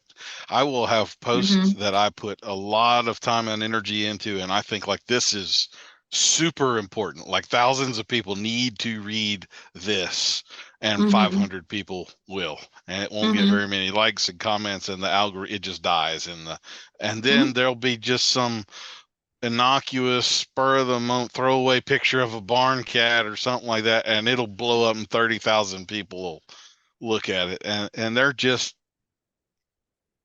I can't crack the code, there is absolutely no rhyme or reason to it that I can figure out. It definitely isn't the things I think are important that tend to hit. So do you have any advice on that? You got some secrets for us from the industry standards here, or what? Yeah, I mean, you can stay on top of trends and know exactly the right time to post things based on how, what time of day most of your followers are on there, using the most relevant hashtags, using a trending sound, everything, and your post can still flop. I mean, you can talk to people who do influencing and social media as a job, and even them who are on top of all of the things, social media, all of the trending things, they kind of know all the little secrets and stuff like that. Even they will tell you, they'll post something that they think is gonna do well, and it doesn't, and then they post something random and it does really well. So honestly, I think the most important thing is consistency, for sure. Always be posting consistently, whether it's once a week or a couple times a week or once a day or something like that. Consistency is always good for the algorithm, and also engagement, always responding to comments, interacting with other people, really using the social aspect of social media. People are always amazed when they start, tagging other people or commenting on other people's posts or really interacting with their community, how much more their account grows. Don't just stay in your own little bubble at the party. You got to go and talk to people, whether you like it or not. So yeah, just being really consistent. And then also, sometimes when you post something and it flops, wait like a couple months and then post it again. And sometimes it'll pop off the next time. Maybe it was just bad timing or something like that, but people repost things all the time. So if it didn't work the first time, try it again, or maybe try reposting it with a slightly different caption or different keywords or something like that. So just be consistent. Try and do things that are with good keywords and good hashtags and things like that. Do a little bit of research on that, and then repost things, reuse things. You're not always having to reinvent the wheel. You can reuse content, because if you have new followers, maybe they didn't see that content before. So if you repost it now, then they'll see it now. So That's one of the things I kind of hate, the redundancy of it. But the reality is, when you repost, probably only like 10 or 15% of your followers saw the post the first time. And so you're not necessarily really reposting as far as they're concerned. You may be hitting a different segment of your group and everything.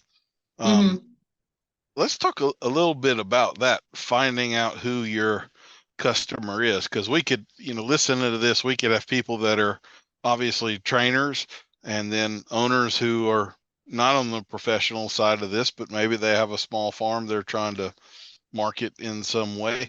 We could have breeders, people that are selling, more on the vendor side of things for all kind of products.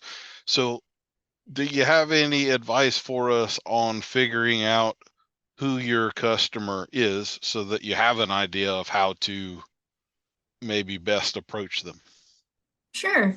So, well, so to start off, the actual like logistical mathematical part of it, if you go into the back end of your profiles, there are things that you can look at that break down where your audience is from, the age group that your audience is from, like what percentages are in like the 35 to 44 range, or the 18 to 25 or whatever, if they're male or female.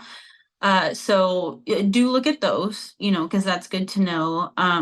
But also just as far as your audience goes, that kind of goes back to the whole genuine thing. Like, are you appealing to your audience that you think should be your audience? Like, do you have this like kind of mythical perfect client in your head that you think you want and you think you are talking to, but it still kind of feels uncomfortable? I would really kind of do some self-reflection and think about the type of person that you want to connect with, because at the end of the day, it's the people that have that genuine trust and connection with you and your ideals, or thoughts and things like that, that are really going to connect with what you're teaching, what you're selling, what you're writing, or something like that. So just being really genuine and honestly speaking to that person, that ideal client, that ideal customer that really aligns with you and that you also want to attract. What types of people do you want to attract? Like what, for example, if you're a horse trainer and you're really into really minimal training or something like that, you do bitless, you do positive reinforcement training and things like that. Well, think about what kinds of people normally are attracted to that type of a thing, and what kind of thoughts do they have, and what kind of things really resonate with them. Maybe they've come from a background of really like harsh bits and strong and abusive training or something like that. Tell stories about how you discovered that type of training, or why you teach that type of training, and describe why you teach that type of training, and show empathy towards people that have maybe had bad experiences. Just really get in touch with your message and the types of customers that you want to connect with, and really build that trust with a genuine shared mission and shared values, I guess, if that makes sense. Sure. Would you say you're giving me a lot of thoughts here? So I hope if you want to get off of this train at some point and talk horses again, that's fine. But since this is what you do, I love this stuff. Yeah. What about, would you say, a balance between personal versus professional? So like I would say, there are very few businesses within the horse world that are corporate structured. For the most part, it's kind of a singular individual that really represents that business, and they may have a staff, but like with Dauphin Horsemanship is me. It's not, so my personality, all of my views, values, those kinds of things, like you say. Like I notice on your website, you have a mission statement and a core values statement.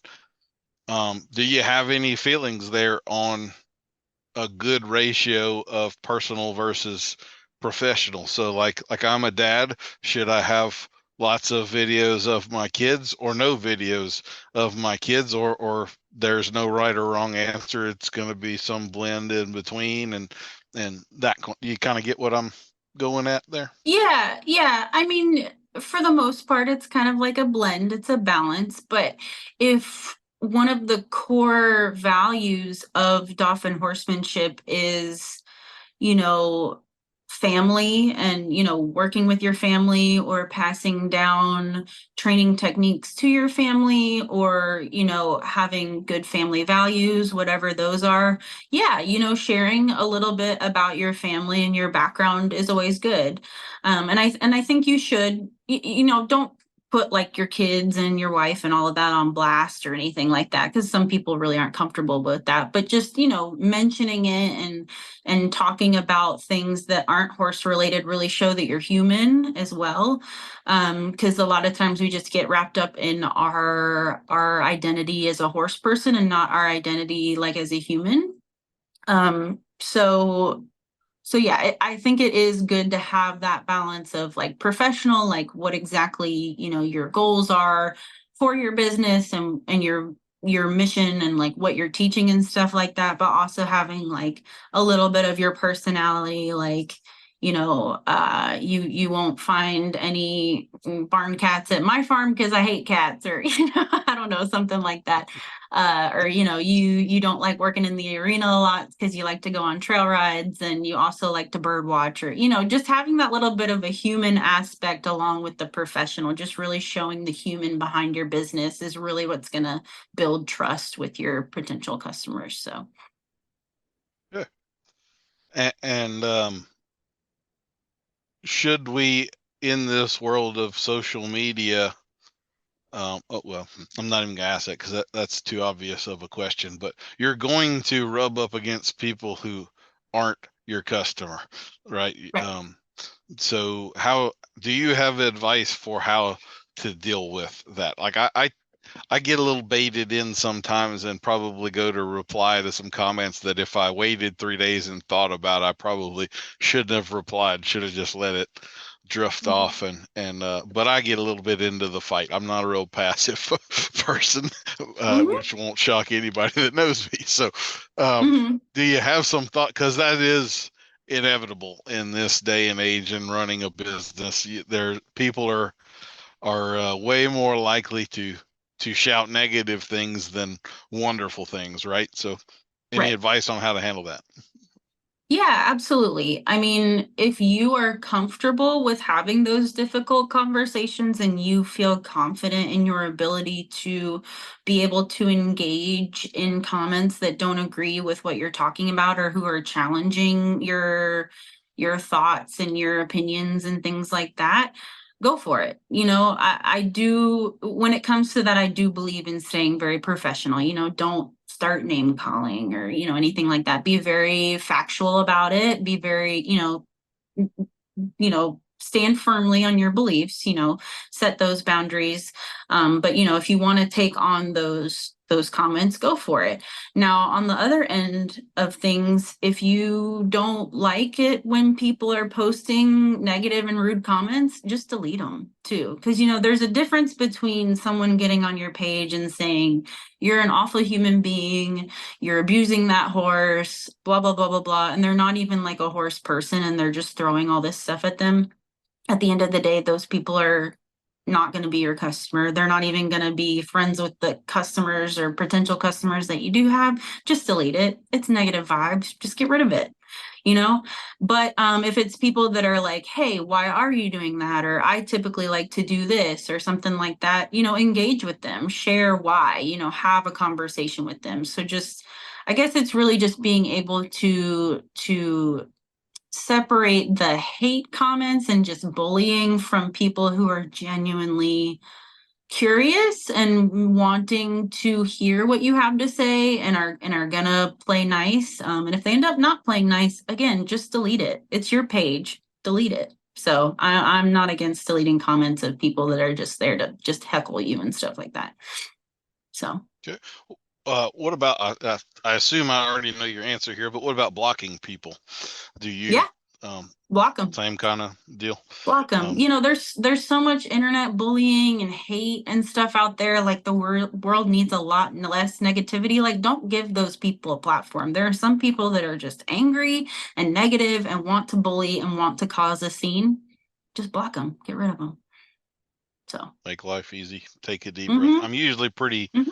somebody has to get pretty far out there for me to block them. I maybe Mm-hmm. block like one person a year or something like that. I don't. Mm-hmm. I also I don't get a whole lot of the negative stuff for whatever reason, but I maybe shouldn't have Good. said that out loud. Now I've invited it right in, haven't I? It's not a challenge, anybody. Like, I'm fine with not getting a lot of the negative stuff. Yeah. So do you believe that we should all have like a mission statement and a core values as far as a business thing? That is definitely something you need to write down somewhere, and you're looking at it on a daily basis? Or is that I know myself pretty well and I don't really need to articulate that? Or what are your thoughts? How important is writing that down? I think that's really important because I think a lot of professionals that, or actually I know a lot of professionals that I've come across, I'm like, well, like, why do you do this? Like, why are you teaching lessons? Like, what do you want to do? Like, what drives you? And they're like, I don't know. I just like horses, or this was in my family, this just kind of fell in my lap. And it's like, well, think about why you do this and what your purpose is. And then once they do that, you're able to run your business in a way that is more aligned with your true thoughts and your true values and things like that. Like, if you're really just in it for the horse and having like a good foundation and like a really good lesson program, but you find yourself on the road at horse shows all the time and you hate it, well, if your true passion and values are at like the grassroots and teaching lessons and things like that, maybe you need to adjust your business and scale more to the education side of things, hosting clinics, growing your lesson program and things like that. So, and you're going to be happier, you're going to be more successful. Your customers are going to be happier because you're happier. It's just a good thing. But also, having that mission statement and being able to kind of give that elevator pitch also goes back to people looking at your website, your Facebook, all of those things, doing like a check or a search on you before they, go to your business or call you or are looking into things in the area or something like that. They need to have like a really good snapshot of what you are, what you do, what you stand for, what you offer. And things like that. So, you could have a website full of words that are just talking about all the things that you do and things that you offer and things like that. But if you don't have like a really cohesive statement, I think it's hard for people to truly be able to understand who you are and what you're offering. And people want like that little nugget of information. So like, I highly recommend having like a really good Instagram bio or like a little Facebook bio or things like that, or having something on your website like at the forefront that like when people go to your page, they're going to read that first and they're either going to like it or they're not. And they're either going to engage with you or they're not. But it's kind of just like that first impression sort of a thing that you're showing people. So yes, I do recommend it on many levels. So to that end, I think I could pretty safely speak for most of the people in the horse business in saying that they would about rather fight a bear than do self-promotion. And so sitting down at a computer and writing, like, this is absolutely the thing I hate the most about being a clinician, is I have to write bios about myself in the third person and then send that off. And I just like, I would rather do anything than that. And I try to break it with humor. I usually break the fourth wall and kind of put in there. And Daniel's also the kind of person who's as comfortable with a horse as he is uncomfortable writing about himself in the third person for this kind of stuff. Great. Or something That's like that. Awesome. Yeah. But is that like that little elevator pitch that you've got as your Instagram bio or whatever? Do we need to just suck it up and self-promote right there and not try to be cutesy or funny or avoid it, and we just need to say what we do there, or what? Yeah, how do you feel about that? Yeah, and I mean, it doesn't have to be like super braggy or super self-promotional. Just like, hey, I teach I teach riding, and now on the spot, I can't think of anything, but like I teach riding with a core foundation of good basics and doing what's best for the horse or something like that. That was awful, but just something like that. It doesn't have to be like I won all these awards or everyone says that I'm great or blah blah blah blah blah. Like it doesn't have to be like that. Just a really good snapshot of like who you are, what you stand for, what you offer, and what you value. And also if you're not good at promoting yourself, get testimonials. Absolutely. People love testimonials. So if you don't like talking about yourself, get other people to talk about you. And honestly, I think the best way to get testimonials from people is to call them and have like a regular like phone conversation with them, and ask them if you can record it, obviously, but just have a conversation with them, kind of shoot the shit, talk about, some horses that you've in the past and, what they liked about what you did with them, or what it meant to you, or how it changed their life or something like that. And you're going to get a lot more genuine response than if you email someone and you're like, hey, can you write a testimonial? And they'll be like, okay. And they'll write back and be like, Amy is really good at managing things and makes nice graphics. Like it's kind of like, Yeah. But if you have like a conversation with me, someone could be like, oh, well, Amy helped me grow my business and now, business is booming and I'm able to, add on a new part to my barn. And, she also helped me find my new favorite saddle pad or, something like that, just something a little bit more genuine. So yeah, if you really do hate self-promotion, lean on testimonials and get people to talk about you if you're uncomfortable talking about yourself. So we have talked a good bit now about followers and social media. And one of the things I would really like to get your take on is something I'm trying to be a little better with my time management and stuff. Like I feel like I spend way too much time managing Facebook, and I also feel like Facebook probably actually makes me less money than any other social media platform. So it's like the drain of all of that stuff. Mm-hmm. So what would you say are your thoughts on the difference between a follower and a customer? Because I'm trying to understand. I believe I can waste a lot of time on followers who never actually become customers. Mm-hmm. Does that make sense? So what are your thoughts there? Well, with the content that you put out, you like we've talked about, being presentable and connecting with your like ideal customer. So hopefully the people that are following you are the people that are your vibe. They agree with what you're putting out there. They are interested in you and what you have to offer, not just following you because they saw you do like a funny video and maybe now they think you're a comedian but you're not or whatever. Like, you want to really, you're going to have some random people, but you really want to make sure that the followers that you're pulling in are like quality followers and really just really appealing to your ideal audience, so that hopefully as your following increases, the amount, the ratio of followers to customers also increases. So like with more followers comes more customers. So the more people that you pull into your community, you pull into your tribe, the more people you're hopefully going to convert to, participating in your clinics or buying your course or, taking a lesson with you or something like that. So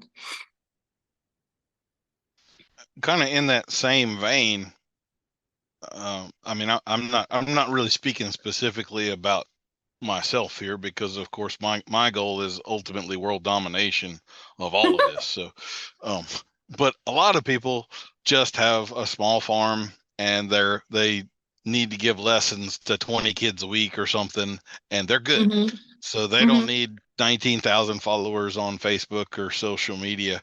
So would you have some advice or again, that kind of balance of a follower does not necessarily equal a customer, and you don't necessarily need to have thousands of of customers. For most of us, especially if you're a one-man band or a one-lady band with a small Right. barn and 3 lesson horses, like you're Right. gonna limit out on the services you could provide, and so you don't Right. need 80,000 people. You need 40, or Right. something like that. So Right. thoughts on that?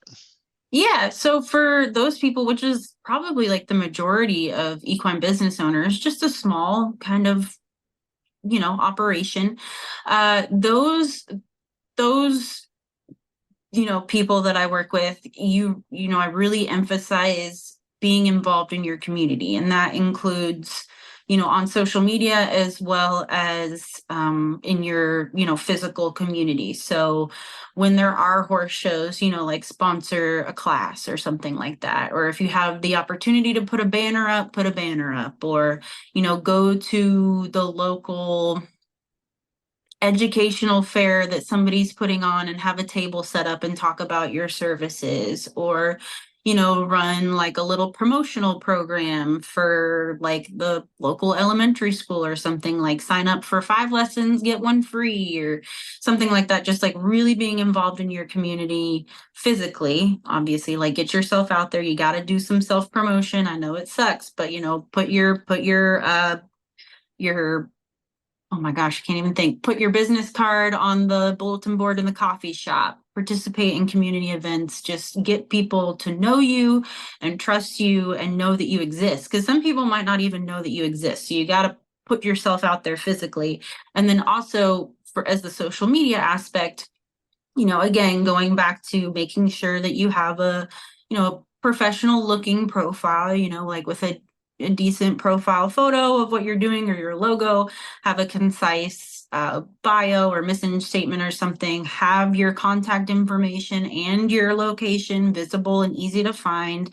And then also engaging with local businesses, make sure you're following your local tack store, your local feed store, your local coffee shop, other barns and things like that. Comment on their stuff, share their stuff. At the end of the day, we're all in this together. It's all a community. So we have to interact with each other and build that trust and build that sense of a community so that people know you exist, they know what you're about, they trust you, and so they're more inclined to, recommend you or participate in what you have to offer. When you were talking about sort of going to comment on other local barns and things like that, I don't know if you're aware of this, Amy, but sometimes you can have some drama kick up in the horse business. One of the deals I'll say I have found as I do more traveling, and I'm not a local thing anymore, I find there's way more collaboration now than competition. And so getting out of the local thing was a good deal for me, for sure. But have you run across any of that stuff? Like I'll even say Breck. It was probably 2 years ago. There was a lady over there who was overnighting. She had bought a horse somewhere on the East Coast. She's heading back to the far side of Texas. She stops, she overnights. She can't get her horse in the trailer the next day, and like spent 5 hours trying to get her horse in the trailer.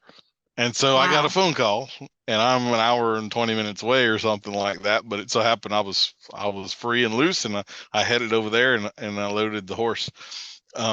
You don't see a whole lot of that kind of stuff of one group of pros recommending another pro that is local, and I think that's a shame, because generally speaking, there is plenty of business out there for all of us, and we do all have our strengths and our weaknesses. So just because we're both in the horse business and we both are in this 60-mile circle and we both are teaching lessons, it doesn't mean that we're actually doing the same thing, right? We may be appealing to different people or having different strengths. So do you have any tips for that kind of stuff, more the collaboration versus the competition within the industry, and just not looking at it like competition? Like I really I enjoy the collaboration that I have with some of these peers now on the national and international level. There's not the defensiveness is way less than what it would be with somebody right down the road here, even though they're actually a much higher level horseman.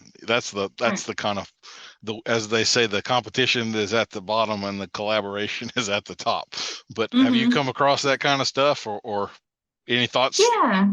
Yeah, absolutely. I mean, and I think that that's something that is an issue sometimes in the horse world. Like I said, it is a hustle culture. Like, if you're not working 7 days a week, 14-hour days, like you are a slacker. And then also if you're not doing everything you can to step on others to be the best, it doesn't matter, it's business, whatever, and just not ignoring other trainers or talking crap about them or whatever, like that seems to be a thing, that seems to be a tactic that some people take, and a lot of people are quote unquote successful with it. They're making a lot of money, they have a lot of customers. Now, is it really success? I don't know, and to me that's shady. But anyway, so I guess it really just goes to being an example of the change that you want to be, reaching out to those people. Maybe it is a prickly neighbor that teaches lessons that nobody's really friends with, but like no one's ever really reached out to them, or maybe someone that has a bad reputation or something like that. I'm sure you've come across a lot of professionals that a lot of people said were awful, but your connection with them, and when you got to know them, they were great. So just really, using your best judgment, obviously, but as much as you can, being that example, and being someone that'll come and help you fix a flat on your trailer, late in the evening before you go to a horse show, or, lend you a bag of feed if you're short, or, offer to, take care of your horses if you're going on vacation or something like that. At the end of the day, just like we are in society, we're all in this together. Be friends with your neighbors, be kind to one another.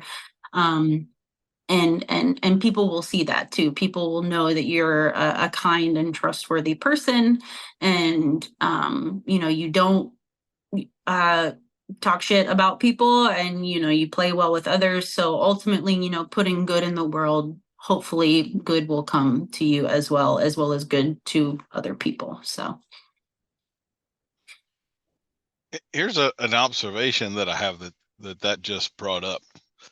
I am always wary of people. If I find their social media profile and they've got this farm or whatever, I look at the reviews.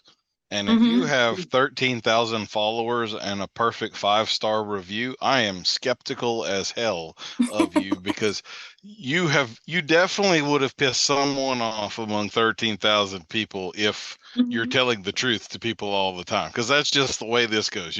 Not all news is going to be good news. Sometimes, if I'm being honest with you, that horse is going to kill you, ma'am, and I'm sorry, but like this just is not ever going to work out. I can't solve this for you. Like you need to find this thing a home and get something else. And that person's probably not leaving you a 5-star review when that conversation is over with. It always seems to be the ones you bend over backwards to help that are the ones that leave mad too. So do you have any thoughts on? I've also noticed. Let me since we're on the social media, Facebook particularly has the review structure. I ran some ads with them, and I noticed after I stopped running ads, because I never found that they even paid for themselves, they cut my number of reviews in half. Like I actually have 75 or 80, and now it says I have 34, and it fluctuates. And that's what I kind of just noticed, the number. So sometimes I'll have 43, sometimes I'll have 34. If I actually go look at the reviews, I have the same number of reviews, none are missing. But it's like Facebook is messing with me to make me insecure and want to go advertise again. That's kind of the way that I have thought about it and all of that. And then I've had other people, you go look at their reviews, and if you look at the reviews and read them, it's all bot kind of stuff on crypto or some marketing scheme, or it's not a review on their business at all. It's just a bunch of words to sell some other product, but it gave them a 5-star. So Anyway, I look at reviews now in a very different way than I would have if I weren't running a business on social media like Mm, this. The 5-star review thing really does make me. I know some good people that have 5-star reviews. I'm not saying that, mm. but I want to investigate further. I'm now skeptical of you if you've got a bunch of reviews and it's all pure 5-star. I think you should have pissed somebody off by now, right? Yeah, I mean, as far like I could go on and on about Facebook and like the boosting of posts and running ads and things like that. I mean, while I have seen Facebook ad campaigns really benefit people, I utilize them for my clients and things like that. You really have to, you have to have like a certain kind of setup to really make it beneficial. But for the most part, Facebook is in the business of conning people in to run ads, and they really don't actually benefit. So, and they're always bugging people to boost, and they're saying that, oh, you're gonna reach this many more people if you boost this post or whatever. But really, they're just boosting it to the ether. Like it's just random people. They're not actually boosting it to the people that like your audience, the people that you're trying to reach. So, and as far as like the reviews and the numbers and things like that, like I don't doubt it for a second. Like Facebook, Mhm. it's always doing wacky things. I'm always fighting with it. It's a necessary evil, but honestly, if I Yep. never had to look at Facebook again or Meta or anything like that, I would be very happy. I'm right there So with you. Yeah. yeah, I'm sorry that it's caused you issues, but I mean, Well, yeah. I haven't spent, yeah, maybe I've spent a grand total of $500 on ads. I haven't run one at all in probably 2 years, and I've Hmm. never done a marketing campaign that was more than 50 or $100. But it's usually Hmm. like you try. I'm gonna throw $40 at it and see what happens. And Hmm. I'm never like it says that's gonna reach 3,500 people, and then you get your results and it's 2,200 people. It's never as many Right. as they told you it was gonna be. Right. You never get it never seems to leave it. So I'm sure not going to go spend $800 when the $40 was disappointing, right? Right. It doesn't, the math does not math for me. Right. Right. Yeah, no, I Um, agree. It's a messed up system, and you really have to do it a very specific way in order for it to be beneficial. But for the most part, I think they're just taking advantage of people. And yeah, I hope the Meta bots aren't listening to me because they're gonna like shut down my page or something. But like, Shadow I banning. don't like it. I don't trust it. They're in it to just con people into paying a lot more money than it's worth. That being said, it can be beneficial, but you have to do it a very specific, methodical way and know the system. And honestly, the whole Facebook ad universe is so complex that there are courses on it. There are people that only do Facebook ads for a living. I've done some, and I know enough to, help people and know how to, write copy for them and, do graphics for them and stuff like that. But as far as like managing them and doing the testing and knowing when to run things and when to not and how to set it up and things like that and setting up the audience and all of the settings and everything, it is like a master class within itself. So if you are running Facebook ads, I would recommend reaching out to someone that specializes in it because it is a whole thing of itself. It's a beast. So yeah. Well, it does seem like I now got to ask you just, we'll take it down and simplify a little bit. Do you have Mhm. a preferred social media platform and a hated social media platform, like a best use of your time, a worst use of your time kind of a scenario? And I know that Um, could vary depending on the type of business and everything, but just in right. terms of on your end of who's a pain in the butt to work with, who makes my life easier, that kind of stuff. In general, I really don't like Facebook, and now I'm afraid that this is going out into the universe. I swear Mark Zuckerberg's gonna like put a hex on me or something. But Facebook and Meta in general is frustrating. I don't like the Meta business suite. I don't like the back end of Facebook. I think that they're always changing their platform. They're always moving things around. It's really hard to keep up with. Um, but what I have seen a lot of success with and a lot of my clients is Instagram. I feel like what you put into it, you kind of get out of it. If you are interacting with people, if you're posting on stories, if you're posting consistently, like usually like it performs well. Like you get more views, you get more followers, like it gives you what you put into it. The interface is pretty easy to use if you're using it on mobile. On desktop, not so much. And yes, technically Facebook and Instagram are owned by Meta, and you can run your Facebook and Instagram together or by itself through Meta Business Suite. I don't like running Instagram through Meta Business Suite. I prefer doing Instagram through Instagram itself, and preferably on mobile. There's more benefits to it and more things that you can use on it. So doing it that way, with all of that said, I do prefer Instagram. I think I think it's more fun. I think it's there's a lot of things to offer. I do enjoy it. I like Instagram at the moment. I don't really love Facebook. Yeah, I think TikTok's kind of interesting. Instagram Reels is also kind of gaining popularity, which is their version of TikTok Reels. So I've never been a Twitter or X person, or even Threads now, whatever Instagram came up with. I don't really, that has just never really been my thing. I don't like it. I don't really, I know that a lot of people benefit from it, but I never really utilize it. So yeah, if I had to pick one, it would definitely be Instagram. It's probably my favorite. And, I think it's a kinder platform and less frustrating than Facebook is. So Facebook is definitely like the bane of my existence. I can't disagree with any of that. And I absolutely hate Meta Business Suite. I like that I can schedule a post. I use that a lot, and then it doesn't, like, I've had problems if I schedule a post for Facebook and Instagram, it'll often double post on Facebook. Yes. So I get 3 posts instead of 2. Essentially, I get 2 on Facebook and 1 on Instagram. I haven't figured out why that is.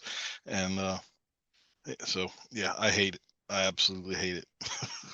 Yeah, there are some like third-party apps and things like that. Like personally, I really like an app called Metricool, and it will schedule posts for you. And there's more like editing features. There's also like they'll do the research based on your profile and your trends and your audience on like when to post and like keyword recommendations, hashtag recommendations, and you can have all of your social media in one spot. You could have Pinterest, you could have YouTube, you can have TikTok, you can have all of your platforms in one place and everything kind of moving at one time, and a calendar that's really easy to use. So I do, if you have a lot going on and you do like scheduling things and you find yourself getting really frustrated with Meta Business Suite, I would recommend looking into like a third-party app.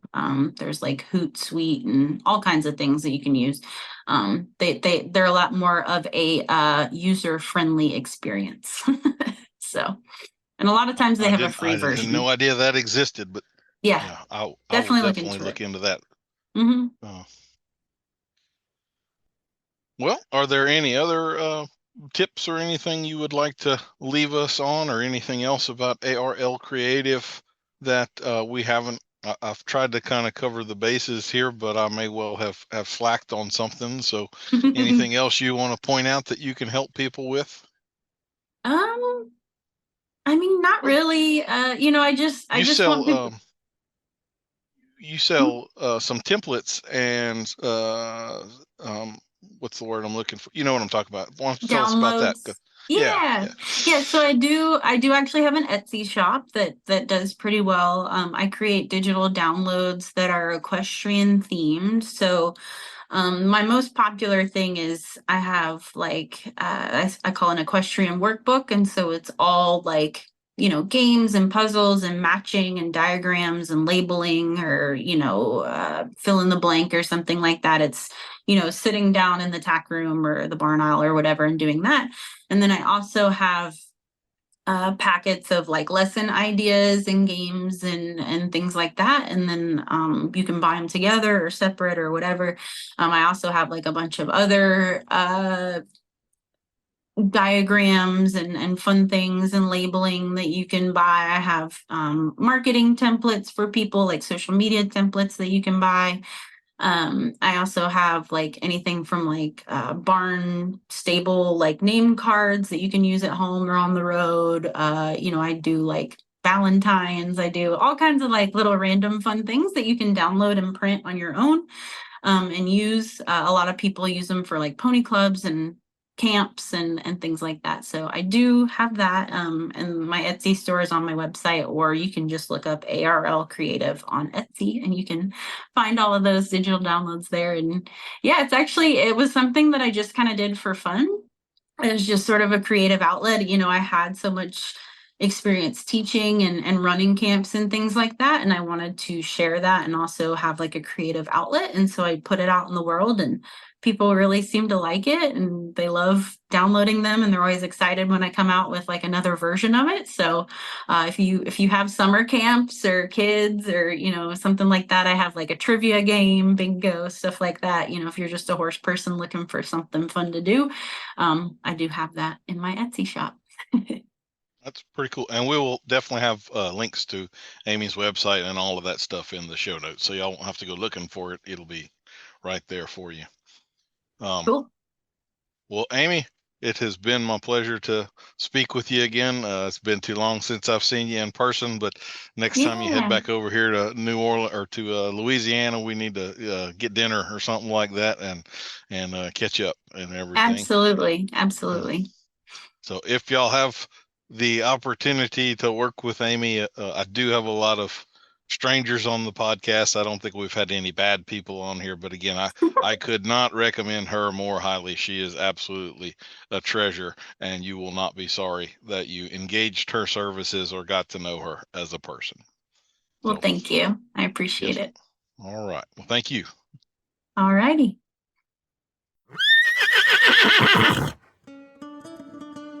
We'll see you next week for another episode of Adult Onset Horsemanship. I've been your host, Daniel Dauphin.